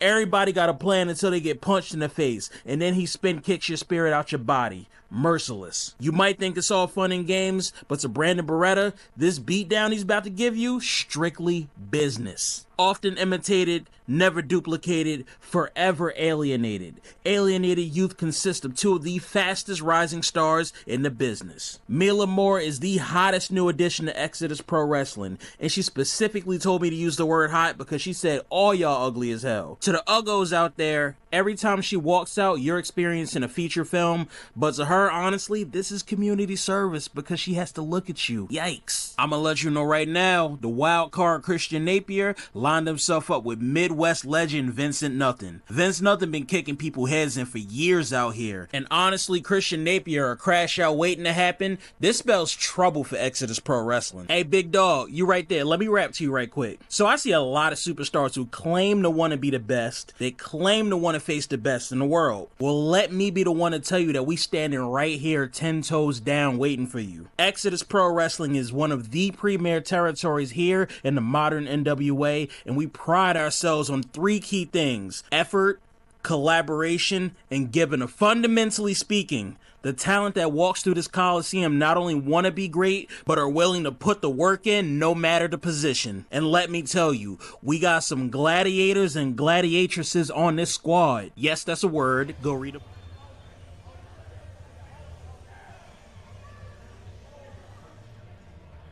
Hey.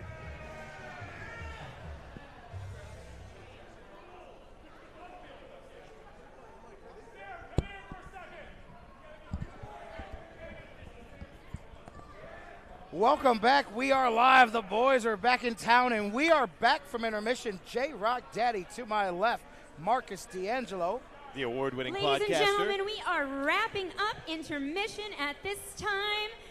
You're going to want to head back to your seats for this one when we kick off part 2 of The Boys Are Back in Town. What she said. To my right, Cowpoke Paul, how you doing? Ladies and gentlemen, the following contest is a fatal 4-way match scheduled for one fall, where the winner will qualify for Watch the Throne.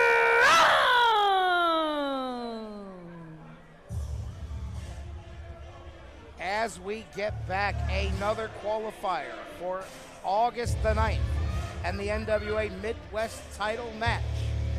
We've already seen Hayden Backlund qualify. Now, 4 more throw their hat in the ring. Introducing first, hailing from Pittsburgh, Pennsylvania. He will grab you, twist you, snap you, and tap you. He is the signal to the noise. Spencer Slade! 3 words come to mind when Spencer Slade steps through that curtain. The real deal. Take a look at him. He is the real deal as an athlete. He is the real deal as a professional wrestler. He is the real deal all around at what we do. He has shown that on the NWA platform. He's recently formed a team with Mike Mondo. We saw them at the Crockett Cup as well. And here he is in NWA Exodus. And with a victory tonight in this 4-way qualifier, he can get his first shot at the NWA Midwest title. Man, what an impressive athlete. He'll snap your leg like a twig. He'll twist you into a pretzel. This man is nobody to be trifled with. Neither is his opponent. Competitor number 2, hailing from McKeesport, Pennsylvania. He is the NTRL Natural, Kane Christopher. Kane Christopher, guys, is a gentleman that I've wanted to see in singles competition here in Exodus for quite some time. He comes out of Pittsburgh. In my travels, I'm up there several times a month, and of all the talent up there, this is one of the top guys of the future crop. Look at him. He's big, he's strong, he's a hoss, and he's here to get a shot at a title. Then again, so is this guy.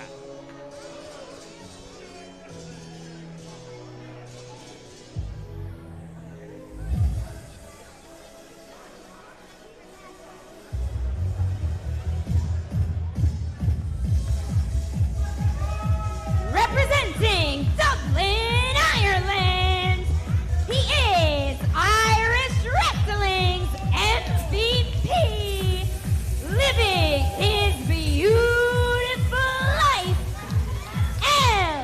LJ Cleary. Well, the boys are back in town tonight, and a little international flavor to those boys as LJ Cleary comes out. He is Irish Wrestling's MVP, his words, not ours, but he is from Dublin, Ireland, and he is living a most beautiful life. He is a very accomplished wrestler. He conquered Europe. Now he's here in North America to try his hand.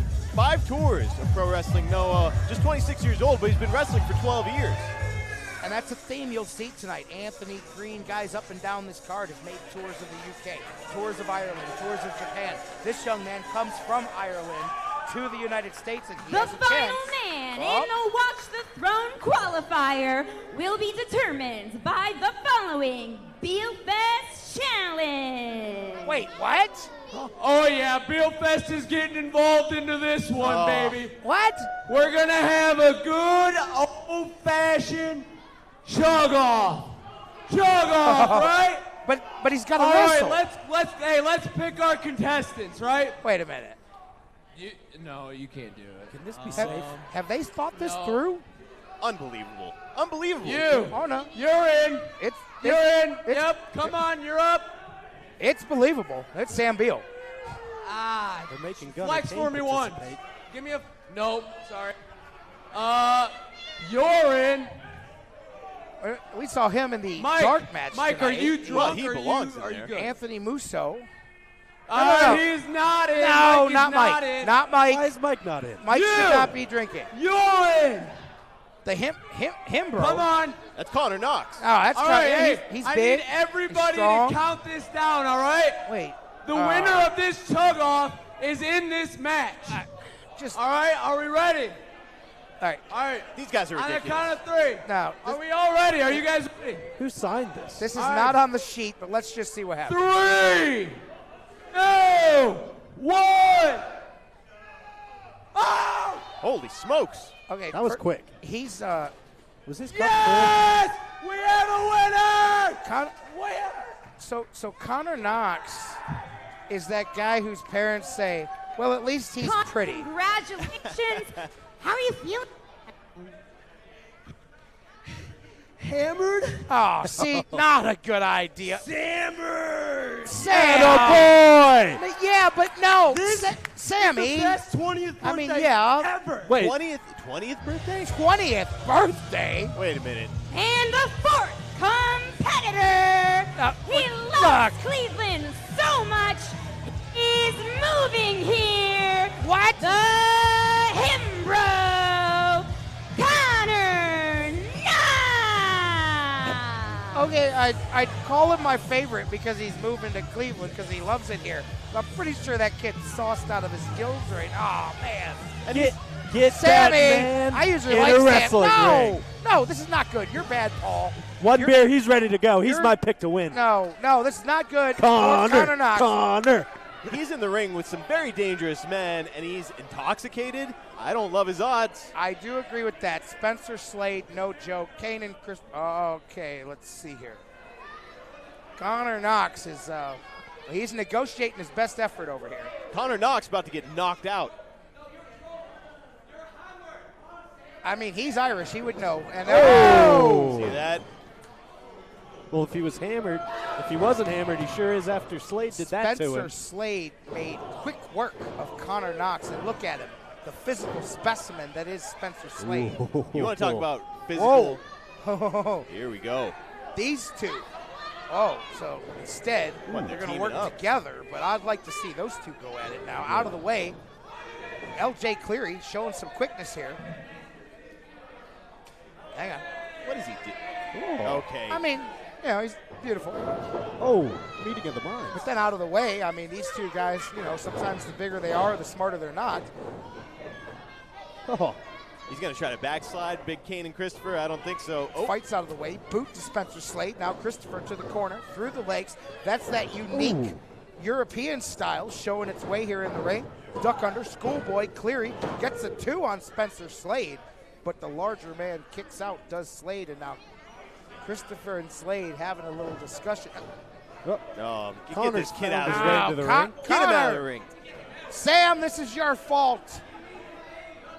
Connor's sammered, as they say. Well, Sam, you know, don't encourage them, Paul. Oh, they say that kid is filled with creatine and protein, but I think tonight he's filled with something else.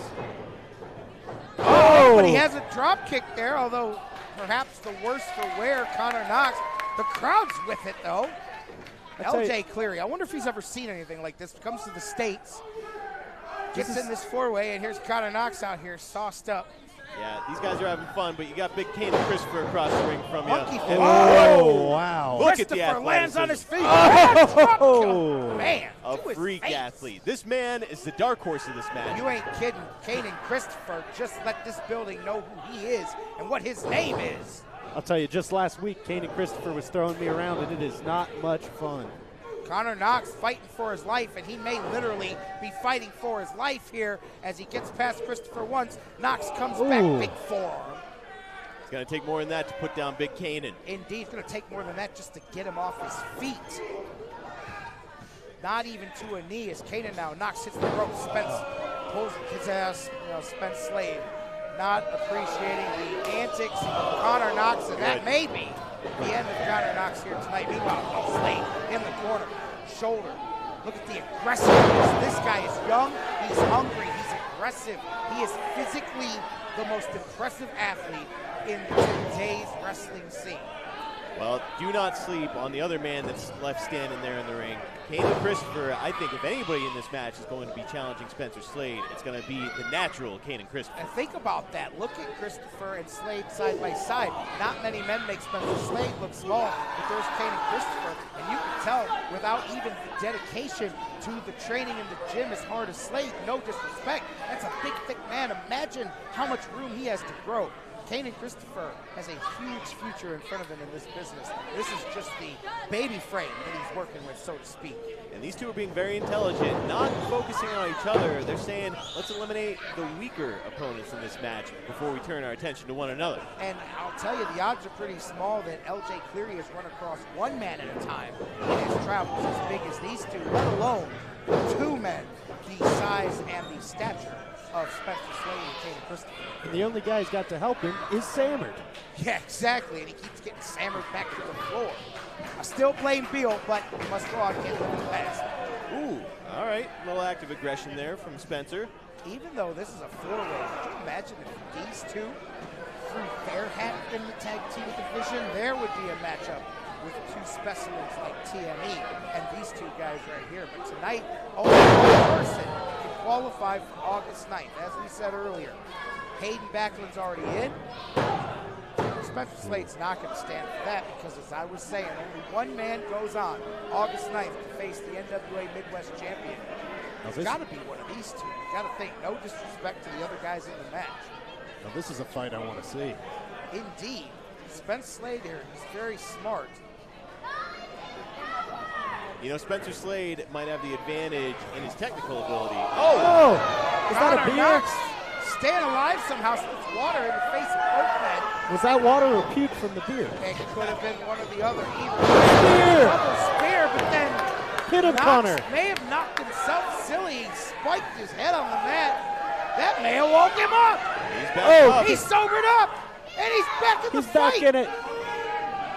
Connor Knox, double underhook, DDT and a face buster. The people are fired up behind him. Can the him bro do it? Can he go from Field Fest to the penthouse in 5 seconds or less? Because all it takes is 3 as he starts to the corner. Big charge on Slade. Connor Knox to the other side. Again in physical charge on Kane and Christopher. Back to Slade again. Christopher he hits his own man. Well, it's not his own man, but they've been working together. And here we go. Can Connor get the big man up? Can't get him up. Second effort. Gets him up and puts him down. That is a lot of weight to be picking up when you're sober. Oh, not there yet, pal. Thought he might have got himself together. A little stutter step. Here's the cover. Oh, and the signature ankle lock from Slade. That is his signature indeed, Paul. I'm sure you felt that before. Coming from Pittsburgh, Spencer Slade will snap an ankle with this. He's probably one of the 3 best practitioners of that hold I've ever seen in this business. LJ Cleary with a chair shot. Connor Knox will not go away. Give this kid credit. Slides underneath. LJ Cleary slides in from the clearing and almost steals this match. Gets a 2 count now, ducking underneath. Cleary in the corner. Big Inzaguri to the Smoked face. it. Super kick. Knox stays up. You know what they say, sometimes you don't feel it as much when you've been drinking. I think he felt that one absolutely rattled. He definitely felt that one. DDT out of the But corner. even when he's hammered, he's smart enough to roll to the ropes. Jay Cleary, yep, you better look behind you when Kane and Christopher's in the ring. I'll tell you what, look at Kane and Christopher. Has barely broken a sweat in this. He's been physically dominant, both him and Spencer Slade, and now he gut-wrench suplexes him. What he's going for is his big power bomb. Puts him up for a razor's edge, drops him. LJ Cleary doing the smart thing. He grabbed a hold of that thigh. And this is what we've been waiting to see. You wondered how long it would take before the two alpha males in this match decided to see who was bigger and better. Well, you know, Spencer Slade certainly has all the technical ability in the world, but a guy like Kane and Christopher, good luck trying to put him into a pretzel. That man is not easy to bend. Yeah, but look at the change up there. Spencer Slade now, he hits the uppercut, he hits the jumping knee. I have felt both, and they are indeed something else. Duck underneath, and a big backbreaker into a face buster, a double maneuver there. Beautiful. And the NTRL is fired up. How about a man that size with the nip up? The crowd approves this. Charging out of the There's a big kick to the face. Cleary, though, tries to steal this match. He's going for it. Looks like a Boston Crab, perhaps. He can't turn a man that size. Kane throws him into the ropes. Good call, Marcus. There is no way. Kane and Christopher fired up. Oh! Runs into a big jumping enziguri. We've seen a couple of those from Cleary. Now hits the ropes. Spinning disaster kick. This be LJ's chance? No, Spencer Slade sees his chance. Goes for his deal with the spinning airplane slam, sliding through the ankle lock again. Into the ankle lock. You got it, Paul. Let's listen for the snap. Snap, crackle, pop. If this kid doesn't get to the ropes, good job turning to his back. Clearing out a couple of shots. Hits the ear on the headpiece. There, gets the hold broken. Was Cleary. Ooh, quick kick. Another one sets up Slade. Slade hits the ropes. Jumping knee. Second one of those we've seen. Now up behind. This could be a version of the Kryptonite Crunch. Spencer Slade has this match where he wants it. Ducks Kane and Christopher. Oh! Snap Dragon suplex now. Slade senses blood in the water. Kane's He picks gonna up get one Christopher. too. Drives him down. Kane and Christopher doing the smart thing as soon as that hit. He just got out of the ring. That was just pure instinct by Kane and Christopher. Spencer Slade, look at him though. Literally, like a shark, smelling the chum. He grabs Connor Knox. He's going from one man to the other. I think Connor might need another beer after that one. Boy, Spencer, not very much like him to be wasting any time. He's usually the ultimate opportunist. Here we go. Now he's about to lock in some kind of a finisher. Looks like he may be attempting some sort of a combination ankle. This is called the Slade lock. This right here will make any man's knees buckle and tap out. Here is your winner and advancing to watch the throne, Spencer Slade. You heard Julie advancing August 9th. Watch the Throne, a 5-way for the NWA Midwest Championship. We now know two of the competitors, Aiden Backlund and Spencer Slade. And Spencer Slade tonight, not just with a performance here to get the victory, but with a performance that shows that he is not only in that match on August 9th, but he may be the contender that people most need to watch out for. I'll tell you what, Spencer Slade, that maneuver at the end is called the Slade lock. It's something that he himself came up with, and he has snapped many an ankle in the Pittsburgh area applying that maneuver.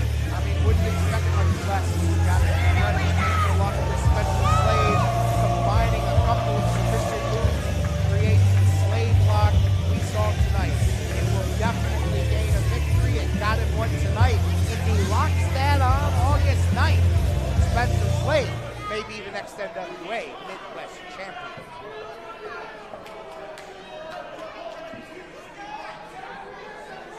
The following contest is for the Exodus Pro Caesar's Crown, scheduled for one fall. Oh, this guy. Tis I, your Bard of Exo Pro, and the Caesar has asked me to inform you that tonight's match is in tribute to our fallen warrior as a victim of tyranny, Sebastian. Togas! Togas! Oh, yes. Get in your positions! Get in your positions! There we go. A showing of respect. It was nice of Steve Urkel to show up tonight. I am here to sing you a ballad entitled The Ballad of Retention. Stay quiet, guys. Stay quiet for this. Argento shall retain. Argento shall retain. Argento shall retain his crown.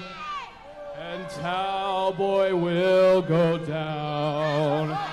Talboy will go down.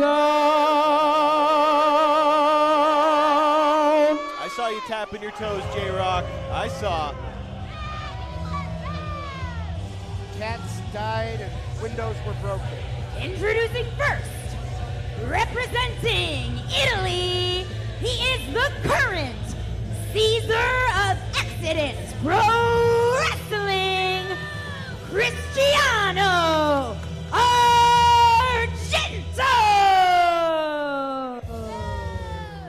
So this man is both one of the best wrestlers in Exodus Pro Wrestling and a walking dictionary example of mental illness at the same time. Mental illness? Mental illness. This man won a match for a fictional Caesar's crown and has since gone on a reign of tyranny, calling himself the Caesar of Exodus Pro Wrestling. Do not get me wrong, Christian Argento is one hell of a wrestler, but he's also quite loony and bat crazy. I mean, say what you want about him and his mental state, but put some respect on the name of Cristiano Argento, the current Caesar. If you're going to talk about him, at least bow your head in appreciation. Hear that, Cowpoke? I heard it. All I got to say to that is yeehaw. Yeehaw. See, he said yeehaw. I'll put respect on his name. Listen, look at it. Look at the physique. Matter of fact, Christian Argento in the past few months has trimmed down. He's in the best shape of his life. Look at him. It's very cosmetically obvious, but it's also athletically obvious as well. Tonight, Talboy is a lovable story, and everybody likes him and all that, but Talboy's in some trouble tonight one-on-one. I don't like him. I don't like Talboy. You say everybody. It's a very broad generalization. He don't like you either, Marcus. I don't want him to like me.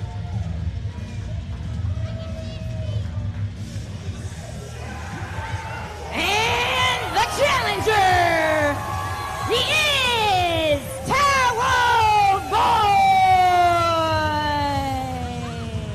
You know what they say? What do they say, Cowpoke? What do you got to say? Yeah, boy! See, he doesn't just say yeehaw. Yeah, boy, indeed. Talboy. He got that trophy the old-fashioned way. He earned it in the ring, upsetting Mr. Argento in the process. And now he's going to go one-on-one with Christian Argento. I'm very curious to see the evolution, Paul and Marcus, of Talboy. You haven't seen, but Talboy, from his very simple beginnings here, has become a fan favorite and really captured the attention of the fans. And of course, also Brandon Day, who has become very close with him. And now Talboy fights for Brandon Day, as Brandon Day had his career possibly ended and his eye nearly taken out at the hands of Christian Argento. Yeah, well, Talboy is outmatched here tonight. Honestly, the best bet for him would be to get out of the ring, take that towel, and go clean up the mess that was created by MBLJ. I mean, you're not wrong. Talboy is outmatched every time he comes to the ring, which I think is why the people love him so much. Very reminiscent of Mr. Cowboy Paul over here. Sometimes the smaller dog in the fight can still get the job done with the people's help, and Talboy is a classic example of that. But Caesar looks to right some wrongs tonight. I just called him Caesar. I can't believe I just did that. Well, it's a good showing of respect on your part. And you take a look at these two in the ring. Just take Already. A look at their physiques. See? Again, Gaston has to get involved, and Talboy allows himself to be distracted, unfortunately. Yeah, well, you know, when Cristiano Argento gets on top of you, that's about all she wrote. I mean, this match, over before it begins. Now, Talboy's got to stay in it. Early on and avoid the assault. That's the secret against a guy like Argento, who comes out hot and angry and aggressive. He's going to throw a lot at you. If Talboy can survive the initial flurry, give himself a chance to come back in this match, we shall see. However, early on, wow, head to each of the 3 turnbuckles by Christian Argento. You might want to get in there and check on Cowboy after that. Meanwhile, see our cameraman caught a close look, Gaston, over there taunting Cowboy. You can reference mental illness or whatever you want to when it comes to Cristiano Argento. What I see is textbook aggression, and that's what's going to win the day here at Exodus Pro Wrestling. Argento just saw the bottom of Cowboy's boot to the face. Now Cowboy to the top. And now top, big flying arm drag. How about that? Beautifully done. Beautifully done. And a back elbow. Indeed, the back elbow, much like a blade across the neck area of Cowboy, who's quickly down once again. Argento did not come to play tonight. No, and clearly he's dominated a good 80% of the early going of this match, and now attempting to grab a cravat here in the ring, but it's modified, and it's even more in a side choke position. If you think that Cristiano Argento is going to be playing around when his Caesar's crown is on the line, you've got another thing coming. That means the world to Cristiano Argento. He is the Caesar of NWA Exodus. Oh yeah, I talked to him before the show doing some research for this, and he looked at me and he said, Gerard, I am going to be the Caesar tonight. I'm going to beat the Cowboy, and I'm going to beat 1,000 other men. And I said, you're only fighting one guy. He said, but I will still beat 1,000. So, you know, there's that. It's just a terrible impression. No. A terrible impression. No, I was there. You should have heard it. It sounds It's just fantastic. Like him. Just like him, right? Spot on. Yeah. Disrespectful is the word for that. We're disrespecting this match. Cowboy trying to fight back. Jawbreaker now jumping knee. J-Rock, I'll go to the back and I'll get you a toga if you want to stand out here with these other fellas. I bet I look better in a toga than you, but Cowpoke will beat us both. Here we go now. Drop kick, building some steam. Cowboy still has yet to really get much offensively on Argento. Shoot now, whip. Argento stronger. Oh! Wow, how about the reverse elbow? Cleaned Argento's clock. What you might call a cheap shot. Well, these two have gotten to know each other quite well over the past few months. So you're choked up. You're choked up with that cheap shot taken there by Talboy. Indeed. Over the top now. Talboy, there's, come on, Nate Pierce right in front of the referee. Hey, Gaston noticed his shoes untied. Oh! Did you guys just see what I just saw? I saw and heard it. That was quite a splat. Christian Argento hip tossing Cowboy from the apron to the floor. There's no, he is not getting up from that. That might be the end of this one here. Cowboy went splat. There is no padding on that hardwood floor. Yeah, I think that it's all over now. The ref is doing his count. Argento celebrating in the ring. He knows that the crowd is going to stay with him, where it belongs. Well, the crowd is slowly coming behind Cowboy here, trying to will him up, wow. And I cannot believe it. At 7, Cowboy gets in the ring. Argento grabs the front face. What is that? What is this? What is this music? I know what that is. You don't know what that is. What is it? You know what that is. That's Brandon Day's What is he music. doing here?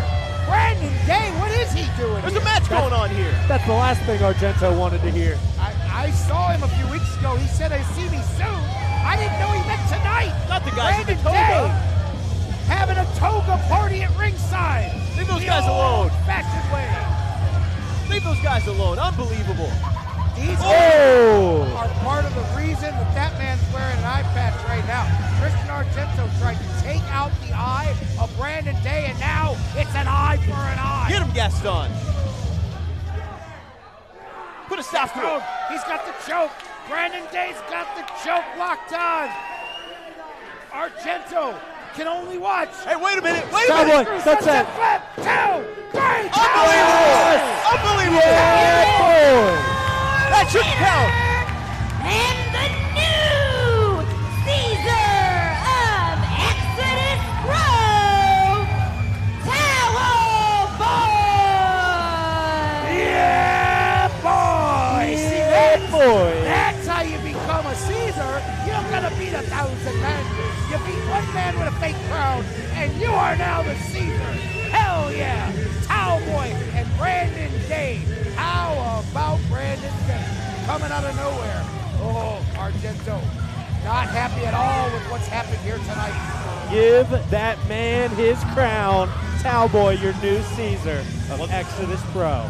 That victory is going to be reviewed. Cowboy, congratulations. Congratulations on becoming the new Caesar of Exodus Pro. Absurd. Absurd. How I won't are you stand. feeling right now?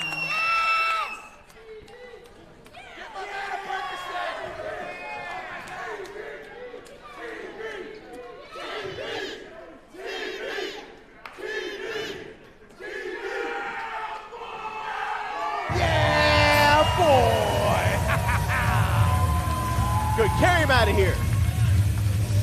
That decision is going to be reversed. That crown belongs with Cristiano Argento. Are you going to do something about it? I will do something about it. I will do something about it. I'm going to talk to the office. It's Brandon Day. Hey, it's Brandon Day. Brandon, okay. Brandon Day, Marcus. Cowpoke. Well, I think it's time for me to have a little plate. All night. All right, go. I think Paul Go should get stay. drunk, Cowpoke. You've been waiting. You've been good all night. Can I get a yeehaw? Yeehaw. All right. Cowpoke Paul, everybody.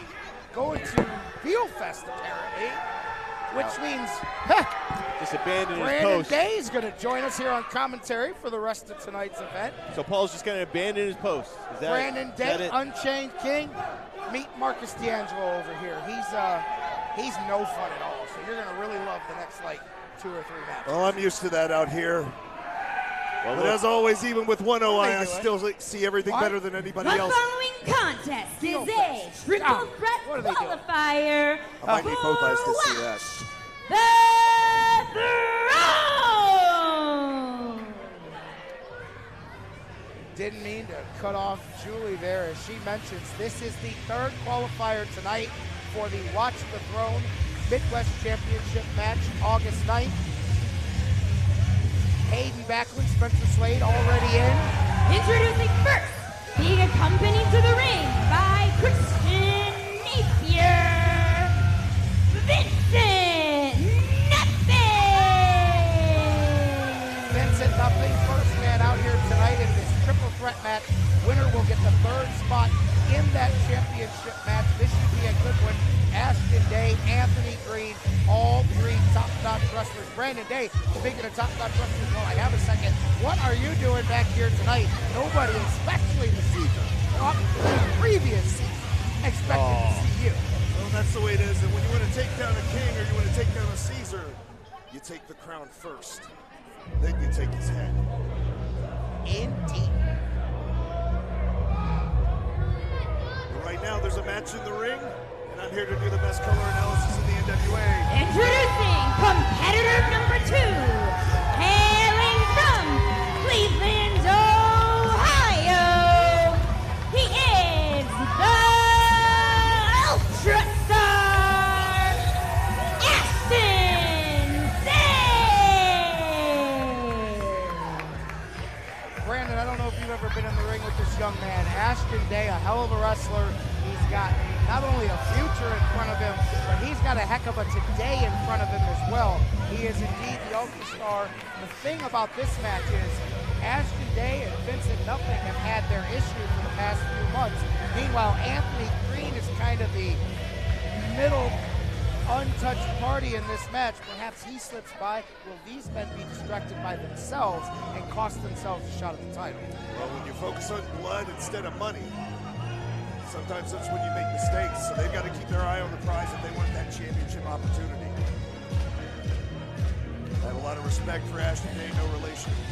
A lot of respect for this guy, too. And competitor number 3, hailing from Dangertown, USA. He is a level 10 brother, the alternative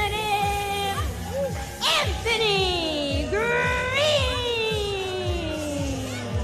Anthony Green made his presence felt in his debut here last time we were at the Tree Lawn. Anthony Green challenged and nearly defeated Dante Casanova. I was on the call for that match. It was one hell of a match, guys. Anthony Green is the real deal. He gets to win here tonight. He's right back in another title match here at Exodus Pro. Well, let's call it what it is. He fell short last time against Dante Casanova. Speaking of coming up short, Vincent Nothing and Christian Napier, they outsmarted and won at the last show against Ashton Day. You got to give them the advantage here. You would. You seem like the kind of guy that I certainly all about would. Vincent Nothing and his little buddy Christian Napier. Because I see and acknowledge logic. You know what? I acknowledge that Vincent Nothing is one of the best wrestlers in Northeast Ohio for the past 20 years. But here, in his time where he could be literally putting his name on the map as one of the great veterans of the business, he goes and finds somebody to carry his bags and do his dirty work for him in Christian Napier. Well, maybe I shouldn't pull at that thread too much, but you got 3 top-notch athletes here ready to do battle, and they're getting right after it. And right away, look, that's Nothing and Ashton Day. Meanwhile, AG able to lay back for a second. Let's see how this strategy plays out for all 3 men. And look, Christian Napier is no bag carrier. Let's be clear, he's the calculated mastermind of this team, while you've got the power in Vincent Nothing. I agree with you. I wasn't saying it disrespectfully. He doesn't need, oh, there's a roll-up. Ashton Day tries to sneak one quickly. He doesn't need to carry Vincent Nothing's bags. He just chooses to. Well, it's out of respect. That's what it boils down to. How about respect for Ashton Day? 2-on-1, double headlock, head scissors takeover. You haven't seen that since Ricky and Robert pulled that off back in the day now. I think Ricky and Robert are still doing that. Absolutely, to this day. Hooting and hollering across the country. Ashton Day out there giving his best effort against these two now. Look at Anthony Green back in the ring. Vincent Nothing says right back out the other side you go. Ashton Day, he is quite an athlete, and he's putting that on display here. But what's really going to be key for him tonight is keeping his emotions in check after what happened to him last time at the hands of Vincent Nothing and Christian Napier. How about that? Headlock switch to a headlock to a tap to a drop kick, and Ashton Day comes out on top of that 3-way example. I've been in the ring with all 3 of these men, and let me tell you, every one of them brings something unique to the table. 3-way like this, you're never sure what to expect. That other guy is always looming around. You got to have your head on a swivel. Ashton Day, corner-to-corner offense on both men, currently on top now. Inzaguri from the apron, one of the trademarks of Ashton Day offense, and now pulling himself up is Day, perhaps looking to use his springboard athleticism here. Indeed, flips back in, sent on to Green. He needs to get the cover here while he's got the opportunity. So let a chance slip by right there. And in a match like this, it means more because it's a triple threat. You never know, Brandon, when you're going to get that ring to yourself, as you know oh so well. Absolutely. Nothing to the outside now. Low bridge by Ashton Day. Anthony Green, Vincent Nothing on the floor. I think Ashton Day sees an opportunity here, Brandon. Got to take flight. There you go. There you go. I call him the mastermind, and there's a good reason I did. Christian Napier, the big brain move. On the far side of the camera, you may not have seen Christian Napier grabs at Day's foot as he attempted to dive on the floor. Now Day's allowed himself to be distracted. Meanwhile, Vincent Nothing takes advantage. That's what 2 decades in the ring will bring you, as Brandon knows, as many of us know. Vincent Nothing, however, takes that advantage a little bit further than most. Anthony Green over the top. Yeah, it opened up an opportunity for Green. Like we said at the outset, Nothing and Day are really focused on each other. They need to keep an eye on Green at all times. They need to keep their eye on the prize and try to win this match. That's why I think Anthony Green is who to keep an eye for, because he may slip right out of this thing with a title shot while the other 2 continue to fight with each other. Yeah, well, Vincent Nothing and package. How about that with a wrestling move in the middle of a fight here? Ashton Day almost slips by. Up and over, belly to back. Ashton Day on his feet. Up and over, belly to back. Ashton Day on his feet. Nice little series there. Vincent Nothing swings a clothesline. Jawbreaker, neckbreaker combination by AG. Throat to drive him down with that neckbreaker. And then a reverse suplex. Unique offense, Green. 2, no. Green uses Day in a flipping slam onto Vincent Nothing. Nearly wins the match. Well, Vincent Nothing, too mean, too big, too aggressive, too experienced to be put down by a move like that. Beautiful athleticism. It's going to take a hell of a lot more to keep Vincent Nothing down. Thank you guys for joining us here. NWA Exodus Pro. The boys are back in town, live on the NWA YouTube. J-Rock Daddy, Marcus D'Angelo, Unchained King, Brandon Day on commentary. Anthony Green, Ashton Day, Vincent Nothing competing for a shot at the Exodus title on August 9th. And Vincent Nothing now takes down both men, covers Day, 2, and a kick out. If there was ever any doubt, you know who the strongest man in this match is. He's going to try to overpower both of these guys. He really needs to try to isolate one or the other. And I'll tell you what, in a three-way, usually each man has the old 33% advantage and all of that. But being the bigger man, you got to think that Vincent Nothing increases his odds in this match, as clearly, like you said, Brandon, the bigger, stronger man of the three. His odds just dropped after that super kick to the face. Well, he's composing himself on the outside. Look for Vincent Nothing to use his MMA experience to regain the advantage here shortly. How about that? Anthony Green throws a clothesline. Ashton Day ducks underneath, topes through the ropes, takes out Vincent Nothing, and then a cross body. Again, should have went for the cover. Not trying to be that guy. But Ashton Day's got to try to win this match. He's got a title shot while Vincent's on the floor. Oh! Nothing managed to make it back in. And here comes Vincent Nothing. Like I said, all of that toughness that he built up in the octagon is now about to come into play here in the ring because he's got Anthony Green all to himself now. Anthony Green, Vincent Nothing facing off. This is one you'd look forward to seeing. Two true veterans that rarely get the chance to test their mettle against each other. Doing it tonight for a shot at the title with Ashton Day also in the match. What's he got hooked here? Oh. How about that? Ashton Day grabbed onto Vincent Nothing, and he also took the worst of that. He got his tailbone right to the face, didn't he? Yeah. And then he got a foot right to the face. Anthony Green might steal this one here. He calls himself the alternative. His offense is also alternative and effective here. Now a moonsault. We saw this against Casanova. 1, 2. Vincent Nothing. Was his foot on the ropes? It was already on the ropes. Napier put it there. It was already on the ropes.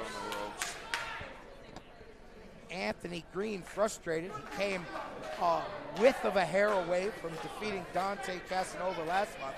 Now again, a foot on the ropes away from winning here tonight.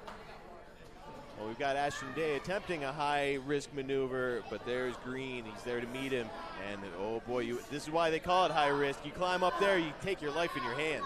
It looks like instead of a traditional superplex, he may have underhooked. Now hooks the traditional superplex.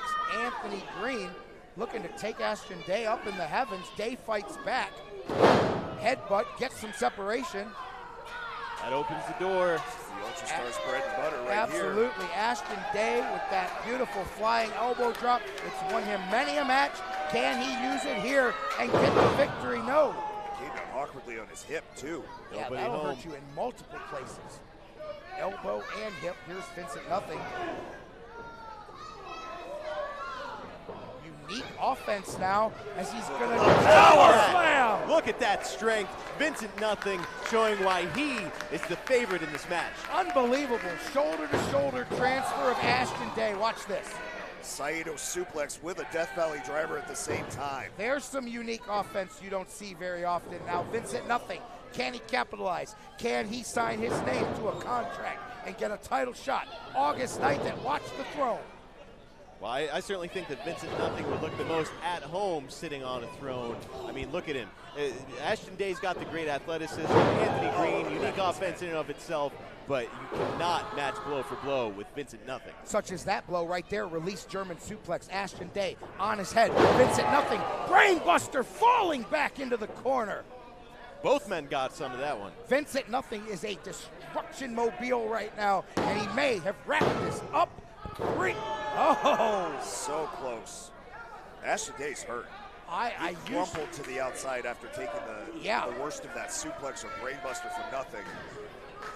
And I usually don't question a referee's count. It appeared that George may have been distracted by Ashton's injury in the middle of that count. There was a bit of hesitation that may have cost Vincent Nothing this match. Too late to complain now. Vincent Nothing.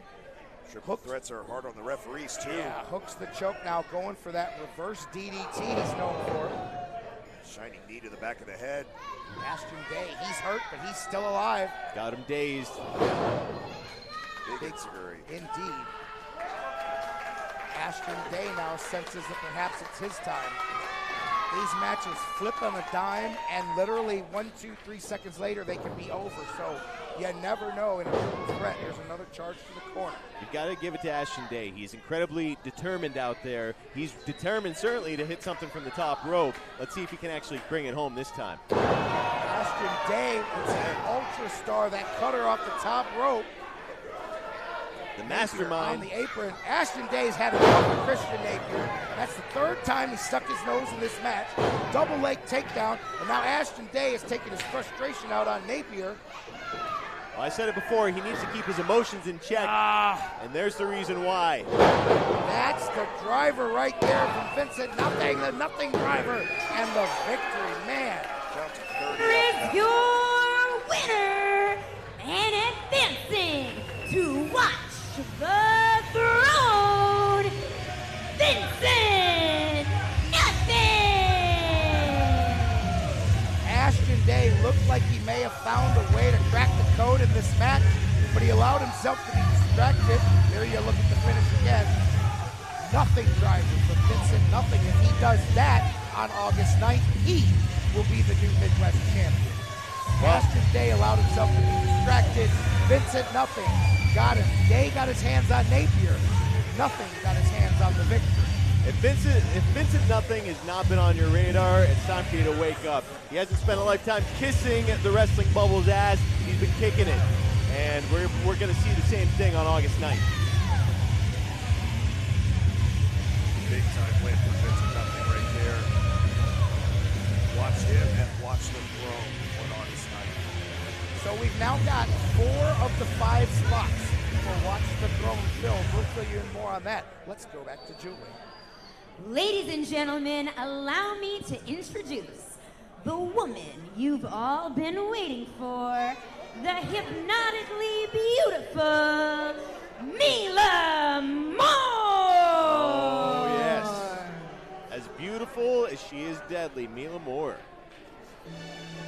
This woman made her presence known at the last event and let the entire women's division be put on notice that she was here. She was coming to take her spot at the top, and now here she is again, apparently with something else to say.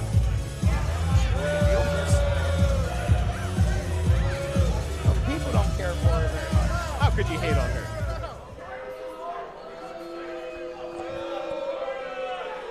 She left the rest of her outfit at home, but that's okay. Show a little respect out there, folks.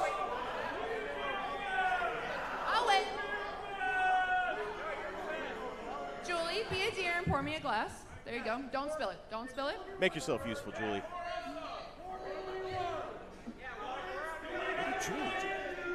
I mean, out here doing her job all day.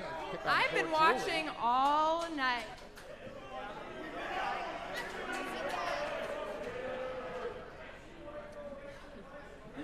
And cute gear. Been cute gear. Love the effort, but let's just call it what it is, right? Mediocre. Spitting facts. But don't you worry, Cleveland, because the debut of Mila Moore. Who's saying that? Well, it's not tonight anyway, so shut up.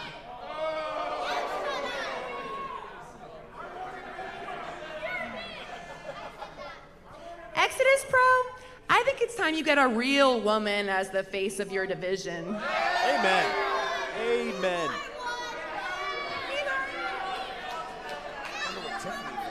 Anyway, tonight, I'll be drinking champagne. Come August 9th at Watch the Throne, they'll be popping bottles for my big debut. All right. That's fantastic news. Because I don't just show up, I dominate. So polish your crown now, bitches. Tell him, Mila. Everybody with crowns these days. I know, right? It's a whole thing. You could make a side business. Get that offer, Julie. There you go. So Mila Moore here, the latest to stake her claim in Exodus as the next big thing. August 9th, Watch the Throne. I guess we've got something else to look forward to, guys. The entire women's division on notice. We've all been looking The following contest is scheduled for one fall, and it is for the Exodus Pro Women's Championship.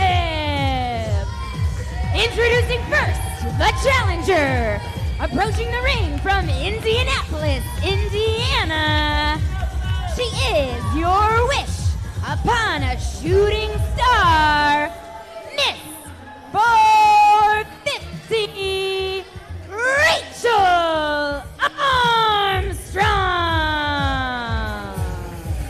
So, Mila Superstar over here signaled to us. Apparently nobody left her a chair. She just got to stand there and make a scene out of herself. Those heels about Oh my goodness. I feel bad, but anyways, let's not overlook this women's championship match. These two women are actually competing tonight for the Exodus Women's Championship.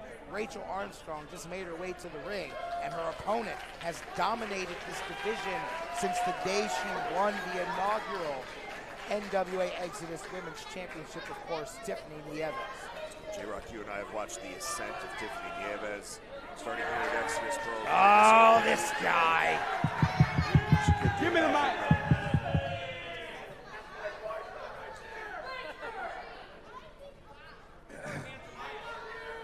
Thank you. I love you too.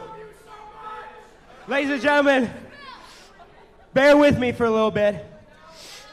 Feeling a little congested. I'm feeling a little sick.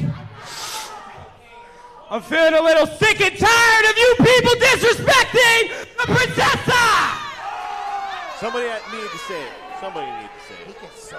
This woman is not only the current, but the first ever NWA Exodus Pro Women's Champion! Put some respect on her name, J-Rock. She is also the NWA World Women's TV Champion! Indeed.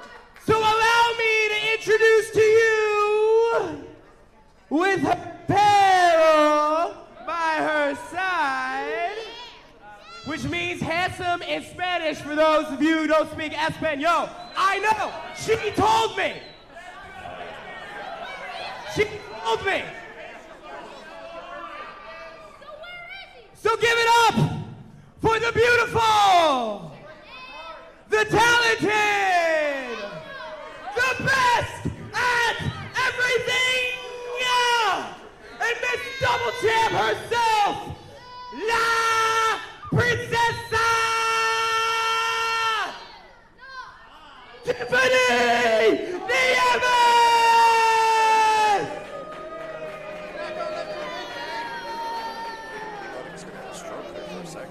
And I'm pretty sure she's been teaching him Spanish wrong, but I mean, we can talk about that later.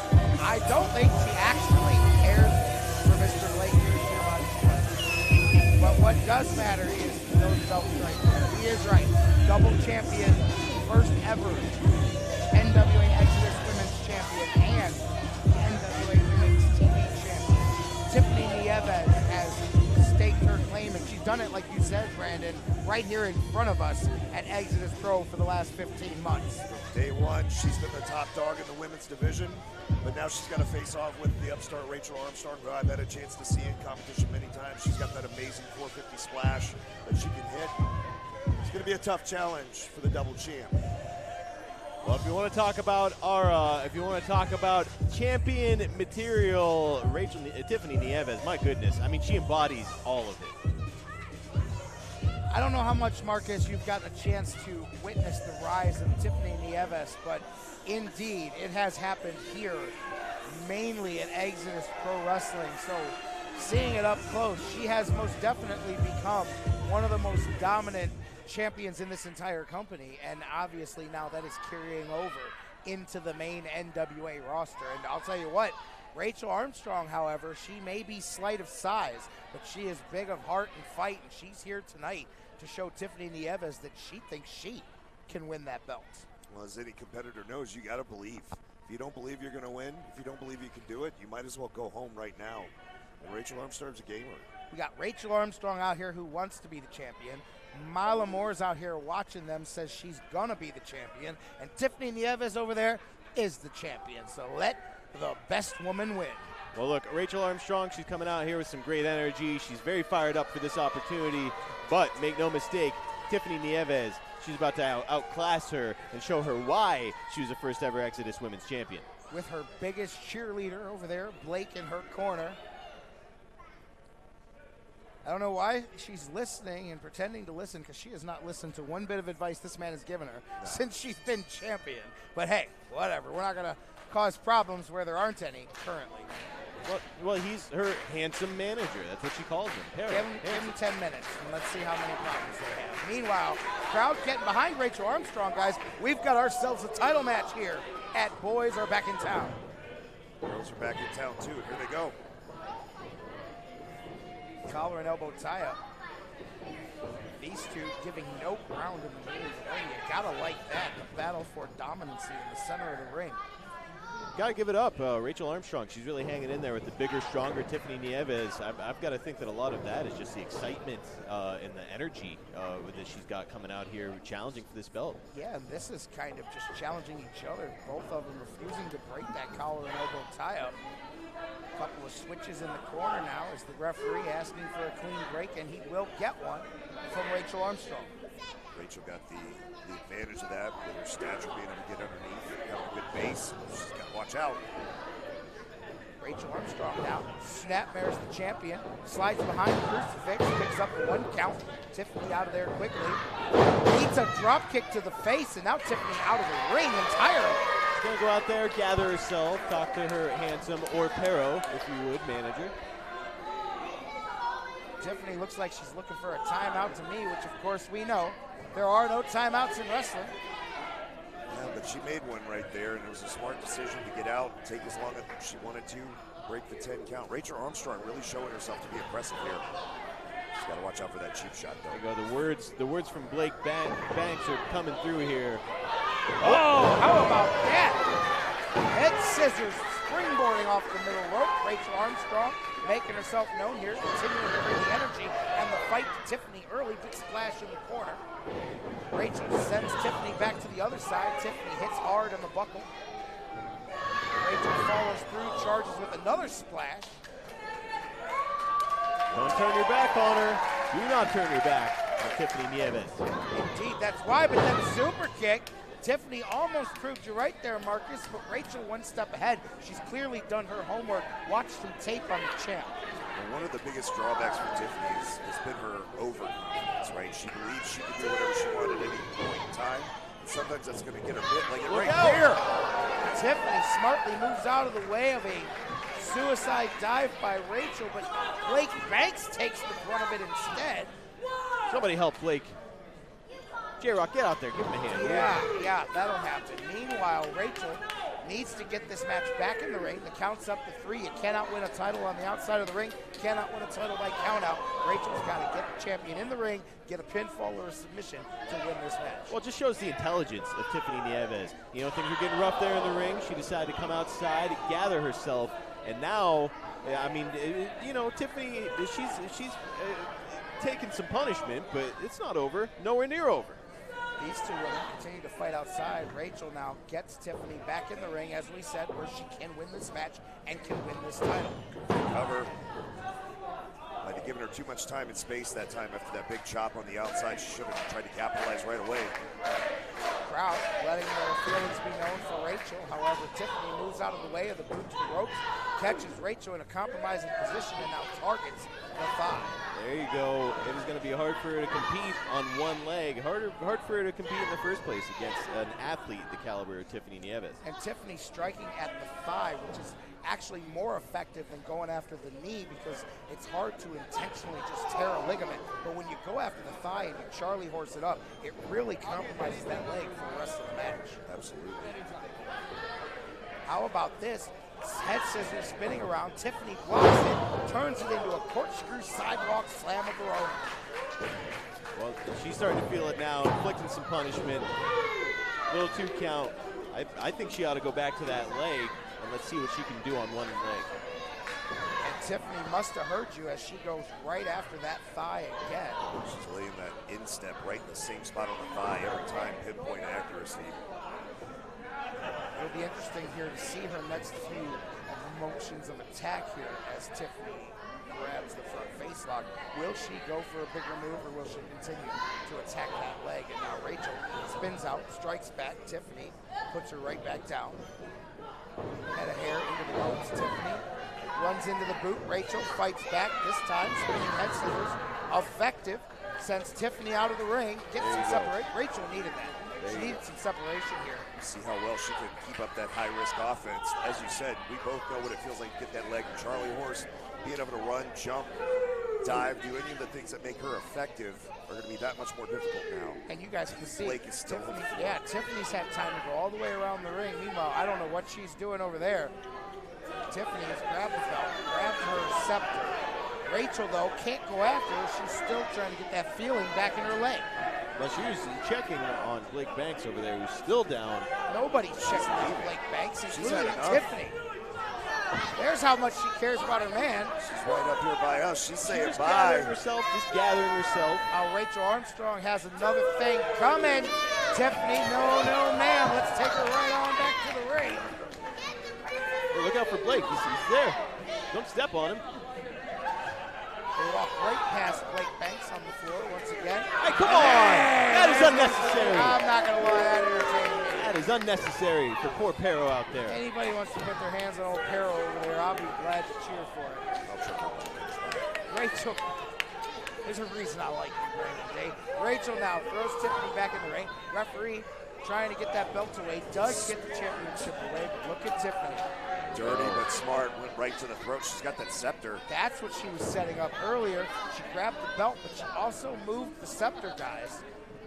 I'm sure she's just adjusting. How are you? She found it on the floor. She's just trying to put it back where it belongs. This guy over here. Give her the benefit of the doubt. See that? She let go of it.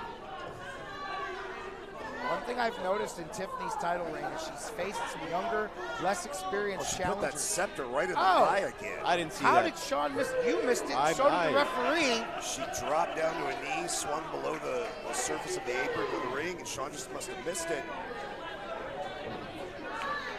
Tiffany throws Rachel back into the ring and now going after that leg. I got an eye patch on. What's this about? There we go. Now we go to school. Rachel having trouble getting to her feet here, getting a vertical base. Rachel put up a good fight. She did her best, but just outclassed by Tiffany Nieves. Oh, you're talking like this match is over. There's a whole lot of fights still to go. Corkscrew elbow by Tiffany, and then look, Brandon wisely, she grapevines the leg. She's able to grab the hold up near the thigh and then also has control of the ankle. Twisting, torquing the knee and the ankle. She does expose her back and her head, though. She's ended up in a rear naked choke right here. Look at that. Tiffany left herself open, and Rachel able to grab the choke. The ref's got to check the positioning on that forearm. Tiffany's really struggling here. She managed to kick out and over. Rachel, Tiffany flips over Rachel, gets a 2 count. She lost the leverage on that attempt. Rachel's just fighting for her life, pushing off Tiffany. Tiffany with a rolling crab now. Shades of Lance Storm.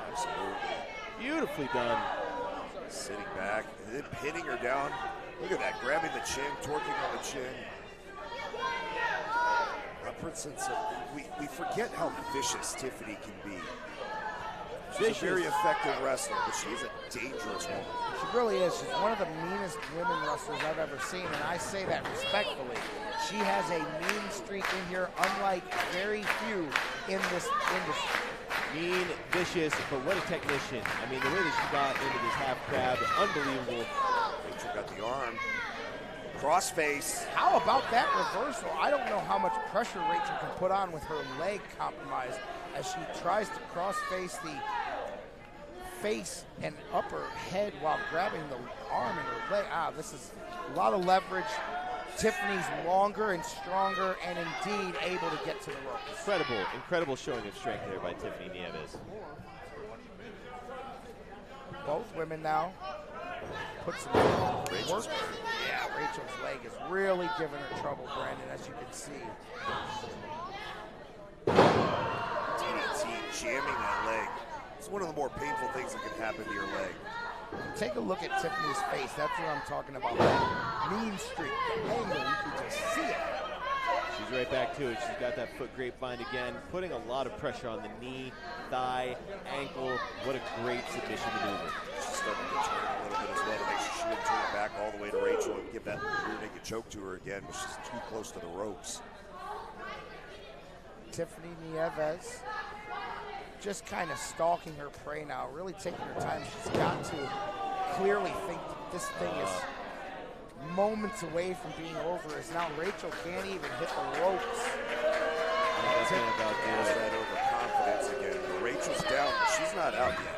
It only takes 3 seconds to lose that championship.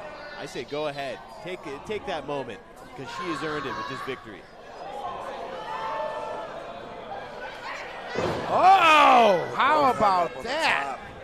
Rachel's leg got caught in the top of the middle rope, though. That might have done more harm than good for her at that point. And I think that's the damaged leg there coming back into effect. If her legs had been at full strength, she takes Tiffany over easily with that clothesline. Instead, it took every ounce in her strength and in her being to get Tiffany over with that clothesline. But now both women on the floor, and the scales have evened here. Can Rachel make a comeback? Can she get herself back into this match? Both women shot. Just got to get her back into the ring. Beautifully done. There we go. Tiffany remains the aggressor. She's ready to go back to work. Tiffany Nieves back in the ring, back on the attack, and as you said, is aggressive about it. Rachel Armstrong just trying to stay alive. Those forearm shivers hitting every time across the chin. Going everything that she has is Rachel Armstrong behind those blows. Finally takes Tiffany Nieves off her feet, and now a second blow. Rattling that heel kick to the gut. Rachel Armstrong hits the ropes, goes for a reverse neck breaker. Tiffany spins through, pushes Armstrong to the corner, back elbow, catches Nieves now. Schoolboy, no, Nieves rolls through, super kick on the way up. Tiffany Nieves out on her feet. Looks like it's a slice of bread attempt, and it is indeed. She came right down on that knee, though. That leg is damaged. Good call. Brandon Day correctly noticed it as the sliced bread goes over, landing on the leg, and Rachel Armstrong just a hair away from being the second ever NWA Exodus Women's Champion. And this crowd can feel it. We may be seconds away from a new champion, guys. Well, it was a beautiful maneuver, but how much did it take out of her? She's trying to muscle her over now, and Tiffany Nieves puts on the brakes. Attempted Northern Lights suplex blocked. Now Tiffany goes for that falling boot to the face. Good block and a counter by Rachel, but then a knee first DDT. A low angle DDT by Tiffany Nieves. Right on the top of her head. Nieves might have it here. She's going to. Look at her. Going right back after the leg. Hooks the reverse cloverleaf. It's almost like a combination cloverleaf and Billy Goat's curse here. Armstrong cannot last much longer with that kind of pressure being applied. She's doing her best. She's trying to keep her weight in her hands. The best thing she did was keep her pressure off her back and kept her arms extended. Probably saved her in this match. Now here's a small package. That close to a new champion here at NWA Exodus Pro. Neck breaker. One big burst. Rachel Armstrong practically on one leg at this point, trying to will herself to a victory. Tiffany Nieves is down. Can she scale the ropes with that leg? That's the real question we're about to have answered. It's a big risk here. She wants that 450. If she hits it, it's over.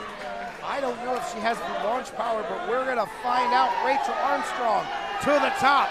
The crowd comes with her. Blake back on his feet, moves Tiffany out of the way. Rachel Armstrong crashes and burns on a beautiful athletic maneuver, and then a spine buster by Tiffany, and going right back to that hold. La Princesa may smell the end for Rachel Armstrong, and indeed, I don't know if the referee stopped it.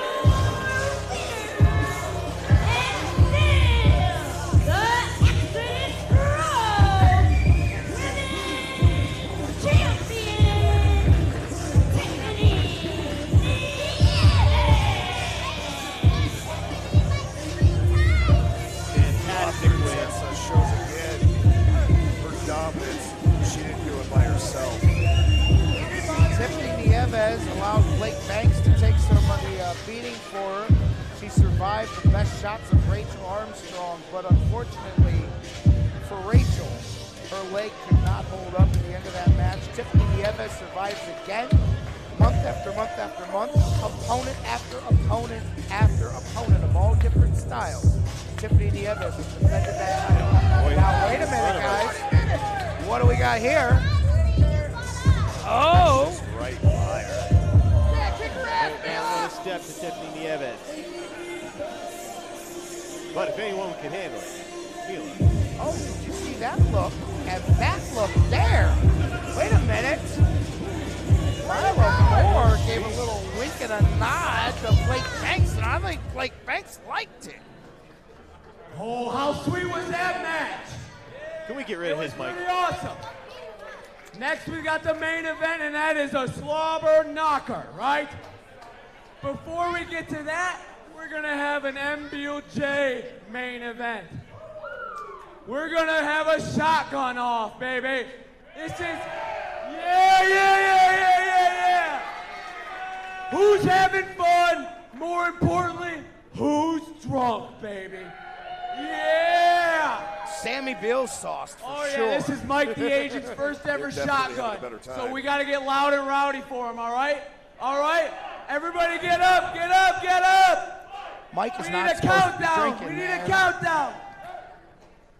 Somebody of his sponsors' numbers. Just did rehab and everything. He was doing so good. 1. Look at Cowpoke Paul back there already passed out. Cowpoke, he was, man, look what you did to Cowpoke Paul. Is he out already? He's passed out. He might have been drinking before we sent him over there.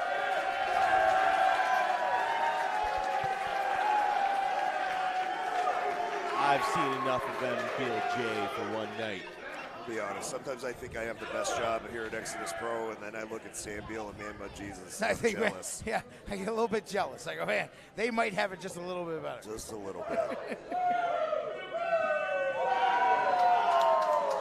Our job upcoming here is pretty cool. Ladies We get and to go to the main gentlemen, event. the following contest is your main event of the evening, scheduled for one fall, and it is for the NWA Midwest Championship.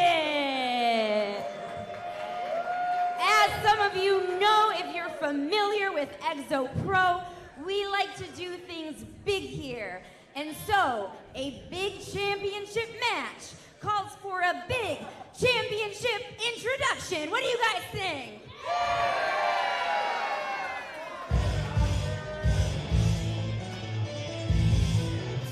Being up here does have its perks. You're right, Brandon. How you doing, Marcus? Are you enjoying your first taste of Exodus Pro? Well, I'm having a good time. I'm ready to see MBLJ get lost, but aside from that, this whole evening has been nothing but exciting. You ain't seen nothing yet, because upcoming next is the main event of the evening. What do we have here? Hang on a second. George, what are you doing?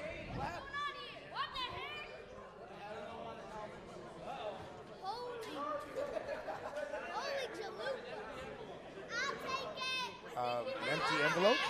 What is this supposed to mean? I know this is independent wrestling, but still, I mean. I think you and I both see what an empty envelope is. Oh. Yeah, I can tell you exactly what happened. Brandon Beretta wasn't having any of that pomp and circumstance. That's right. Straightforward, strictly business, if you will. You got that right. If you haven't seen him before, Marcus, that is indeed strictly business. Brandon Beretta. And, yeah, he wanted nothing to do with the fancy. Apparently, already in the ring. Well, here comes the champion. And I'll tell you what, Marcus, feast your eyes on this man coming through here, because El Jaguar Dante Casanova is the man amongst men here in the jungle. Introducing first, hailing from the Sun Pyramid in the Aztec ruins, weighing in at 236 pounds, he is the current NWA Midwest Champion, Dante El Jaguar Casanova.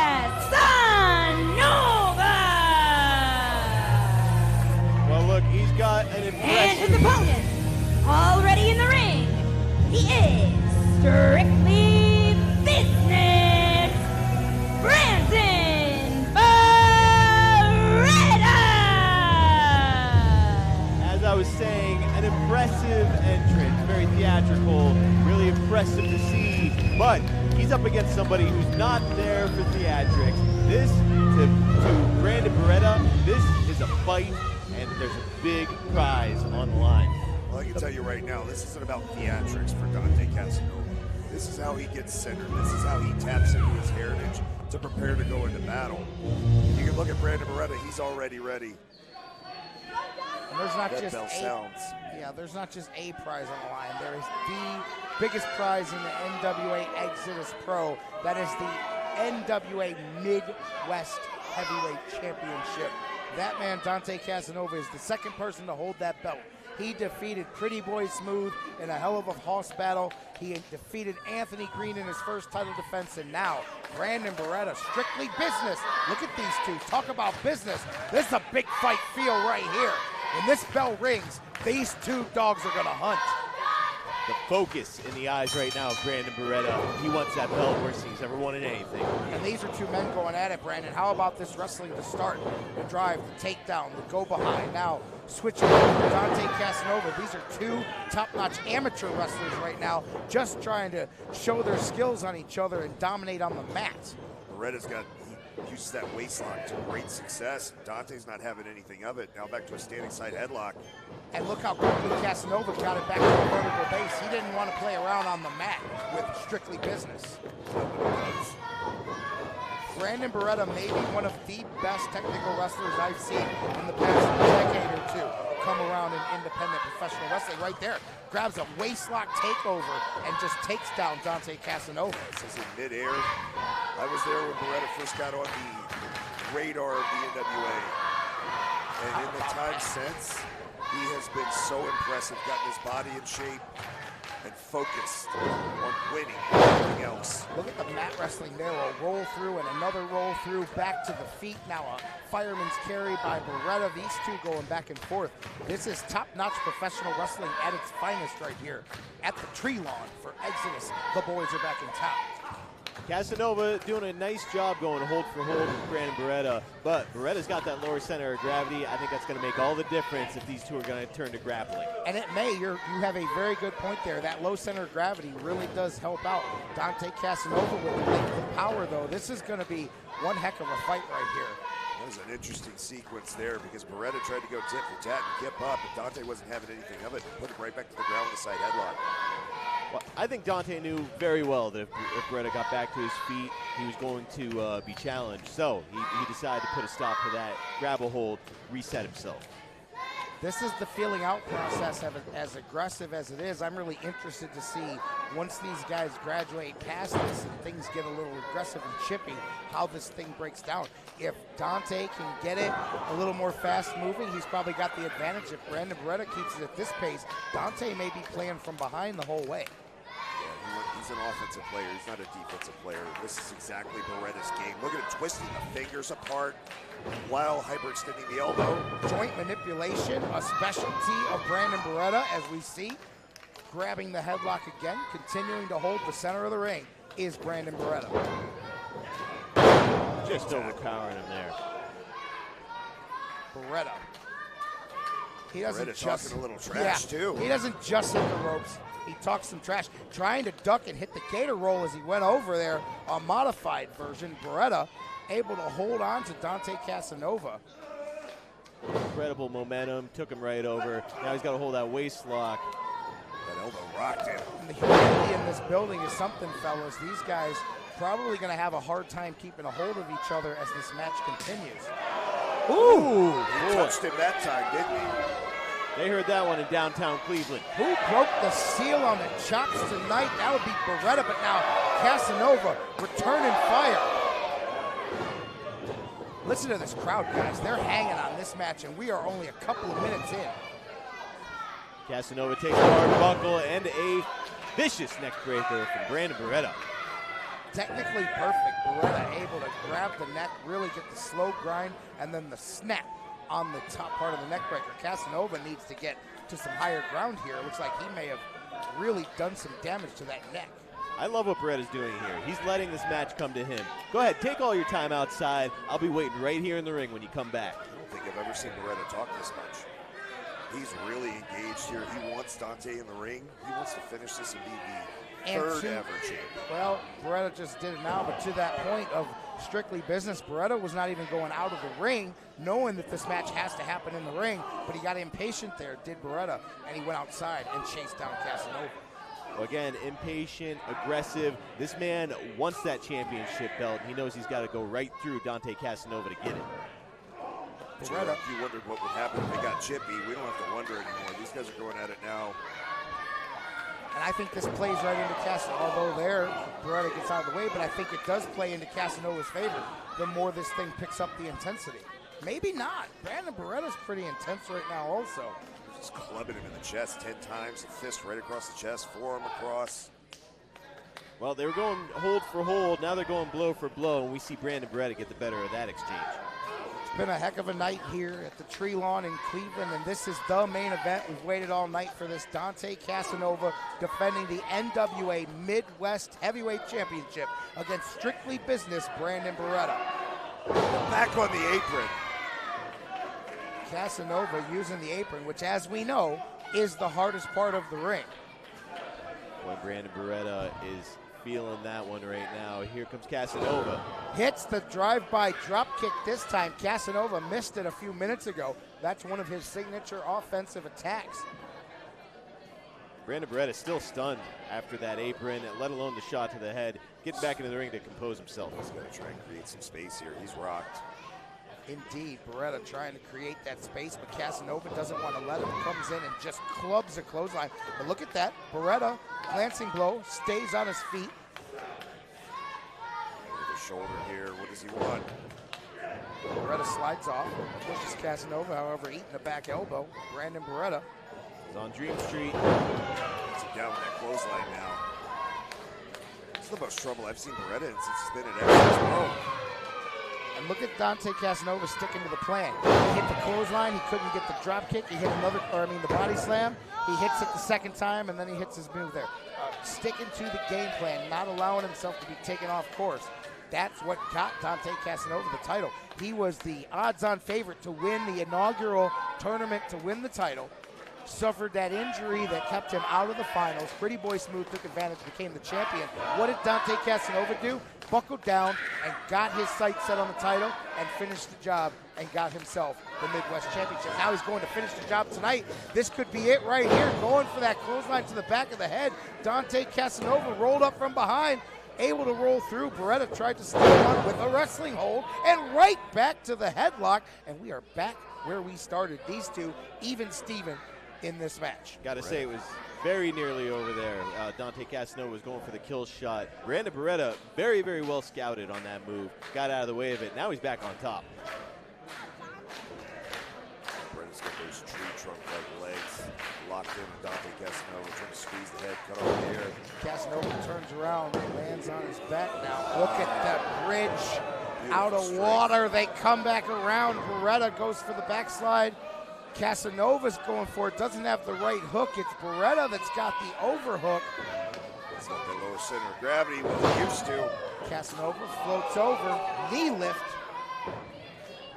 Hey, well, that right there. Did you guys see that camera? I don't know if you can go back. That is the Savage Gentleman, Victor Benjamin. I know him very well. You know him, Brandon. I'm actually one of the scheduled to wrestle toughest, hybrid fighters out of Pittsburgh. What's he doing here? Well, I'll tell you exactly what he's doing here.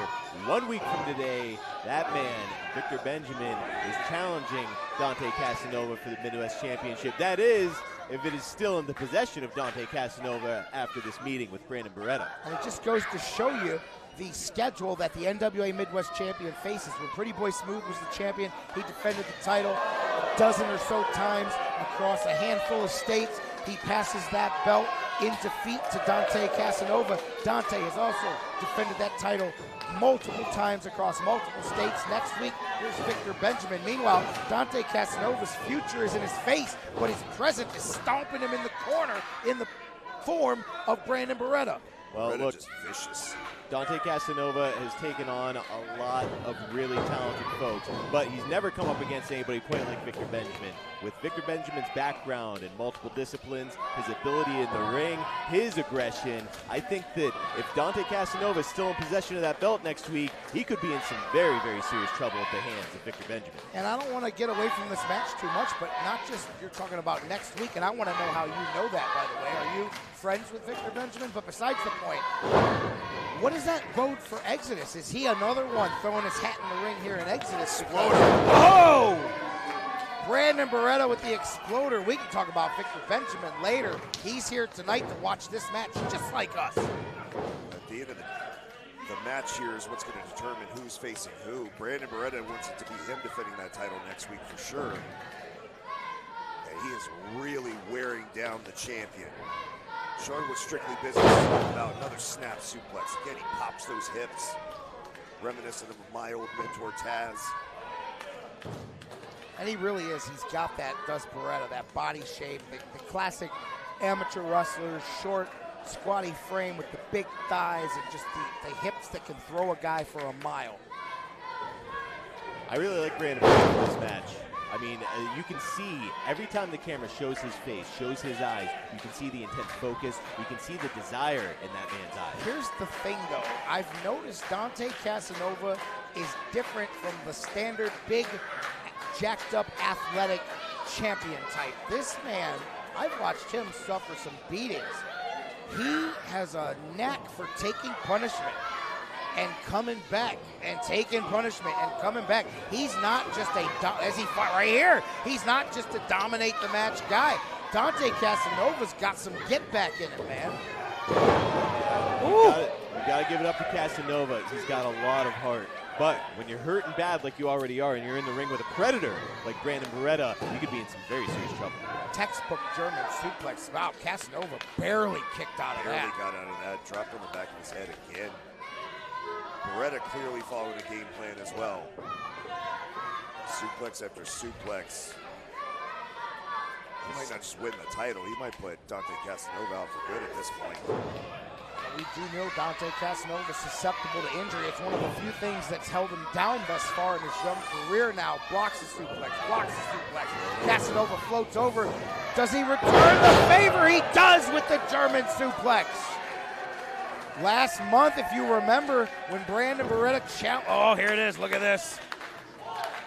Stalling German. Last month, Brandon Beretta shot out the challenge to Dante Casanova with a giant German suplex to the champion. Now, the champion returns the favor, and both men on their knees. Who's going to get to their feet and win this match for the NWA Midwest Championship, guys? Both men struggling right now, but you can see the desire in both of them. But here comes Casanova. Yeah, the double sled. Here he comes again. Casanova putting some heavy blows down now, trying to add some damage. 3 times now, taking him out with that same maneuver. He's getting fired up. Casanova throwing them hands like the Damocles of Thor, and now Beretta gets to his feet. Casanova senses perhaps victory here. Big scoop. Ooh. Picks up Beretta. A sack of potatoes. Drops him right on his chest and face. Brandon Beretta digging down deep to kick out of that one. I'll give it to you, Marcus, indeed. Digging down deep. Brandon Beretta, he's not in this match on accident either. 2 of the top athletes you're ever going to see fighting for the top belt that we've got here at Exodus Pro. And both men in the middle, just where we started. Even Steven all over again. Casanova is definitely favoring that neck a bit still. Here we go. Going for his finish. Well scouted. Beretta knew what was up. Goes right back to the bread and butter German suplex. You said it. Again, the second time, beautifully scouted by Beretta. Now he's wearing him back down, wearing that neck back down with these Germans. And Brandon can attest just as well as I can. Those are bad enough by themselves, but when they're put in sequence, the battery that it does to your neck, as well as the concussion possibility, very dangerous to take a series of suplexes like this. Gets out though. Oh, the face palm. slamming the back of his head off the mat. I've seen Dante with much more power with this. You can tell the toll these suplexes and another have taken on El Jaguar. Just sending shockwaves through the body of El Jaguar. Look at Brandon Beretta. Let's see this replay. And that suplex is 100% the result of that palm slam. Dante not going down without a fight, though. Sure doesn't, Brandon. Marcus, Dante Casanova giving it all he's got here. As is Brandon Beretta. And look at the crowd. Listen to the crowd. Feel them. They know it. A hell of a main event here, wrapping things up at the boys are back in town. And look at Beretta, like a machine, continually getting back to his feet. He's suffered a lot of punishment in this match against the champion, but look at him continue to fight. You can feel the heaviness, the gravitas in this match. The results are so important. Wins and losses matter at this level in Exodus Pro, and these two are the perfect example. Up and over. Casanova on his feet now, fighting for survival. Moves out of the way, knee lift. Face. You see his eyes go up in his head. Did Brandon Beretta. This may be the opening that Dante needs. No! Snap power slam on the apron, Casanova all the way to the floor. Have you ever, Brandon, have you ever seen that before? Wow. That's incredible. Let's look at that replay. Watch this. Oh, my. Absolutely punishing. Look at Casanova. The count is on. Casanova is not moving. That's no. Beretta realizes he needs to get him back in the ring. Yep. The title's his. He can get him in right now. You guys might as well clip and replay that for a while, because that slam's going to affect Dante Casanova months and years from now. Let me just tell you. Meanwhile, Brandon Beretta, he feels it. Look at him. Had the opportunity to put him back in the ring, but he said, no, I want to inflict even more punishment here on the outside. And I get it. I've been there. I've done that myself. But you sometimes bite your own self in the rear end, because I feel like Dante was ready and ripe for the pickings there. And here's Brandon Beretta continuing the fight. What do you think, Brandon? Well, I think Beretta has gotten out of his game plan tonight. He's gotten emotional. And now he's arguing with me. But Jesus! Oh, my God. You heard the head connect with the floor that time. Nate Pierce might want to think about stopping this. I never encourage referee endings, but man, Dante Casanova may be in serious trouble here, guys. The sound of the back of his head smacking off that floor. Hey, look, just playing devil's advocate, you don't want to stop this match for that referee. Brandon Beretta has earned this opportunity. If he can get him back in the ring, he deserves this pinfall. He's got to focus, though. Beretta looks at that title that he wants to call his, but he doesn't want to look at it. He wants to put it around his waist. I wonder about his game plan right now, because Beretta hit the floor hard as well. A little insult to injury there from Brandon Beretta.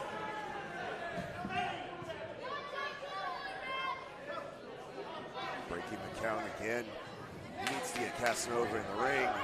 What's he thinking here? Brandon Beretta keeping his head on his shoulders, breaks the count. Now he's going for the ring steps, and those are not This is not in his repertoire, right? This is not like him. Those are wooden ring steps, and this is foreign territory, absolutely. Well, Beretta has hit him with just about everything else, and got to give it to Dante Casanova. Wait a minute. I know what he's going to do. No way. If he does this, it might end the career of both men, let alone Dante Casanova alone. Casanova's got to hold on. He can't throw him back. Big back elbow. Casanova sensing the incredible danger he was just in. You see the sweat fly. These two men are putting on a battle for the NWA Midwest Championship. Casanova up the steps, flies through the air with a crossbody. You want to talk about digging down deep. Casanova, he does not want to relinquish that belt. He's brought it back around after taking that severe blow to the back of the head. Casanova senses he may have a chance to defend his title. He puts Brandon Beretta back in the ring. Strictly business, works his way to his feet. Dante Casanova to the top, but Beretta with a blow. Those right hands of Brandon Beretta are lethal, right across the jaw every time. He follows it up with a headbutt. And honestly, guys, Beretta's been a step ahead of Casanova since he hit his head on that power slam on the apron. Casanova still clear in the fog. Can you get it done with one suplex? Superplex blocked, blocked, blocked. Now Casanova. Oh! Face first! Board buster type maneuver from the top. But can Casanova capitalize? Can he take flight again? He's wobbly up there. Beretta catches him. Look at that.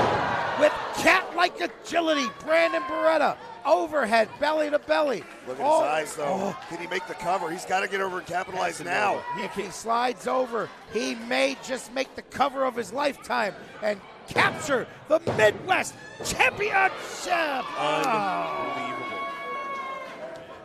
That close, guys. Tip of the crown to both of these guys tonight. They're doing a hell of a main event, a hell of a fight. Look at the machine-like behavior of Brandon Beretta. Back up, back at it. Let's get after this thing. He wants to this end it right now. Yeah, that fisherman suplex, one of his trademarks. There it is. Oh, the foot's on the ropes. Whether That may intentionally or by accident. I was going to say, Brandon, I don't think that was intentional. It looked like the angle of the suplex may have just grazed the top rope. Either way, Dante Casanova saved his championship there. Beretta's in shock, and I don't blame him. Yeah. Wondering what he has to do to put Casanova away. Look for him to become extreme here in these final moments. These two have had such a battle. The crowd not even rabidly crazy. They're engaged, just sitting on the edge of their seats, hanging on every maneuver of these two incredible athletes vying for this championship here tonight. I don't know what he's thinking about, but I watched him pull Dante's hair up to expose the back of his neck. Well, could he be going for perhaps the knee to the back of the head here? That has ended careers in the past. Oh. Dante Casanova on the chopping block. No, diving headbutt. Either way, it would have been lights out for the champion. Instead, Casanova with one last push. This may be it. Hits the ropes, and he nails it. Can he turn him over? Casanova reigns.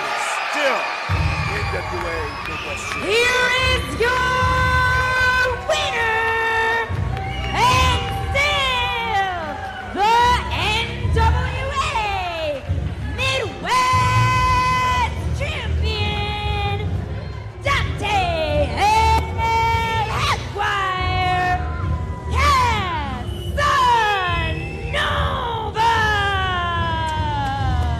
I'm gonna stand up at this table and give both of these men a standing ovation, especially our Midwest champion, Dante Casanova. Whoa. Oh, whoa, whoa.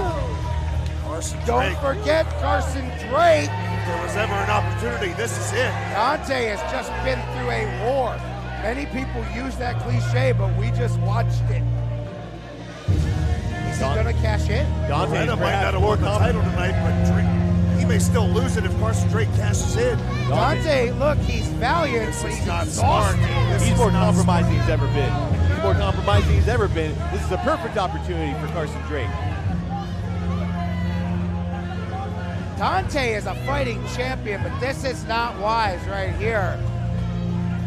Well, he lays the belt down, so the gauntlet's been put down, and here he goes. Uh-oh. Hold on. We may get more than our money's worth here. Casanova being more brave than he is intelligent. Wait a minute. Carson Drake playing games.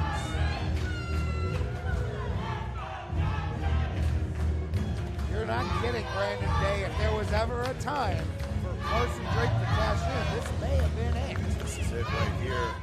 But you know what? Carson's not stupid. If he could have caught Dante from behind without him looking, I bet you he would have cashed in right now.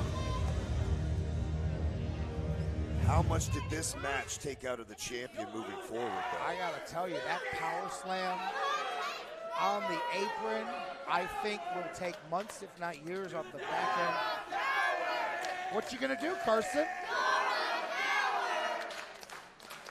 Not tonight, he says, and Carson Drake hightails it back to the back. He's going to come back apparently another day. And there will be another day for Dante Casanova as the NWA Midwest Heavyweight Champion. There will also be another day for sure for Strictly Business Brandon Beretta, who put on a hell of a fight here tonight, came inches away from capturing that title. Carson Drake is showing again why he's one of the best in the business, and that is going to wrap us up here tonight for NWA Exodus. Indeed, Dante Casanova, the champion. For him, for Exodus Pro, for Brandon Day, for Marcus, I'm J-Rock Daddy. Give it up one time. We'll see you at Watch the Throne.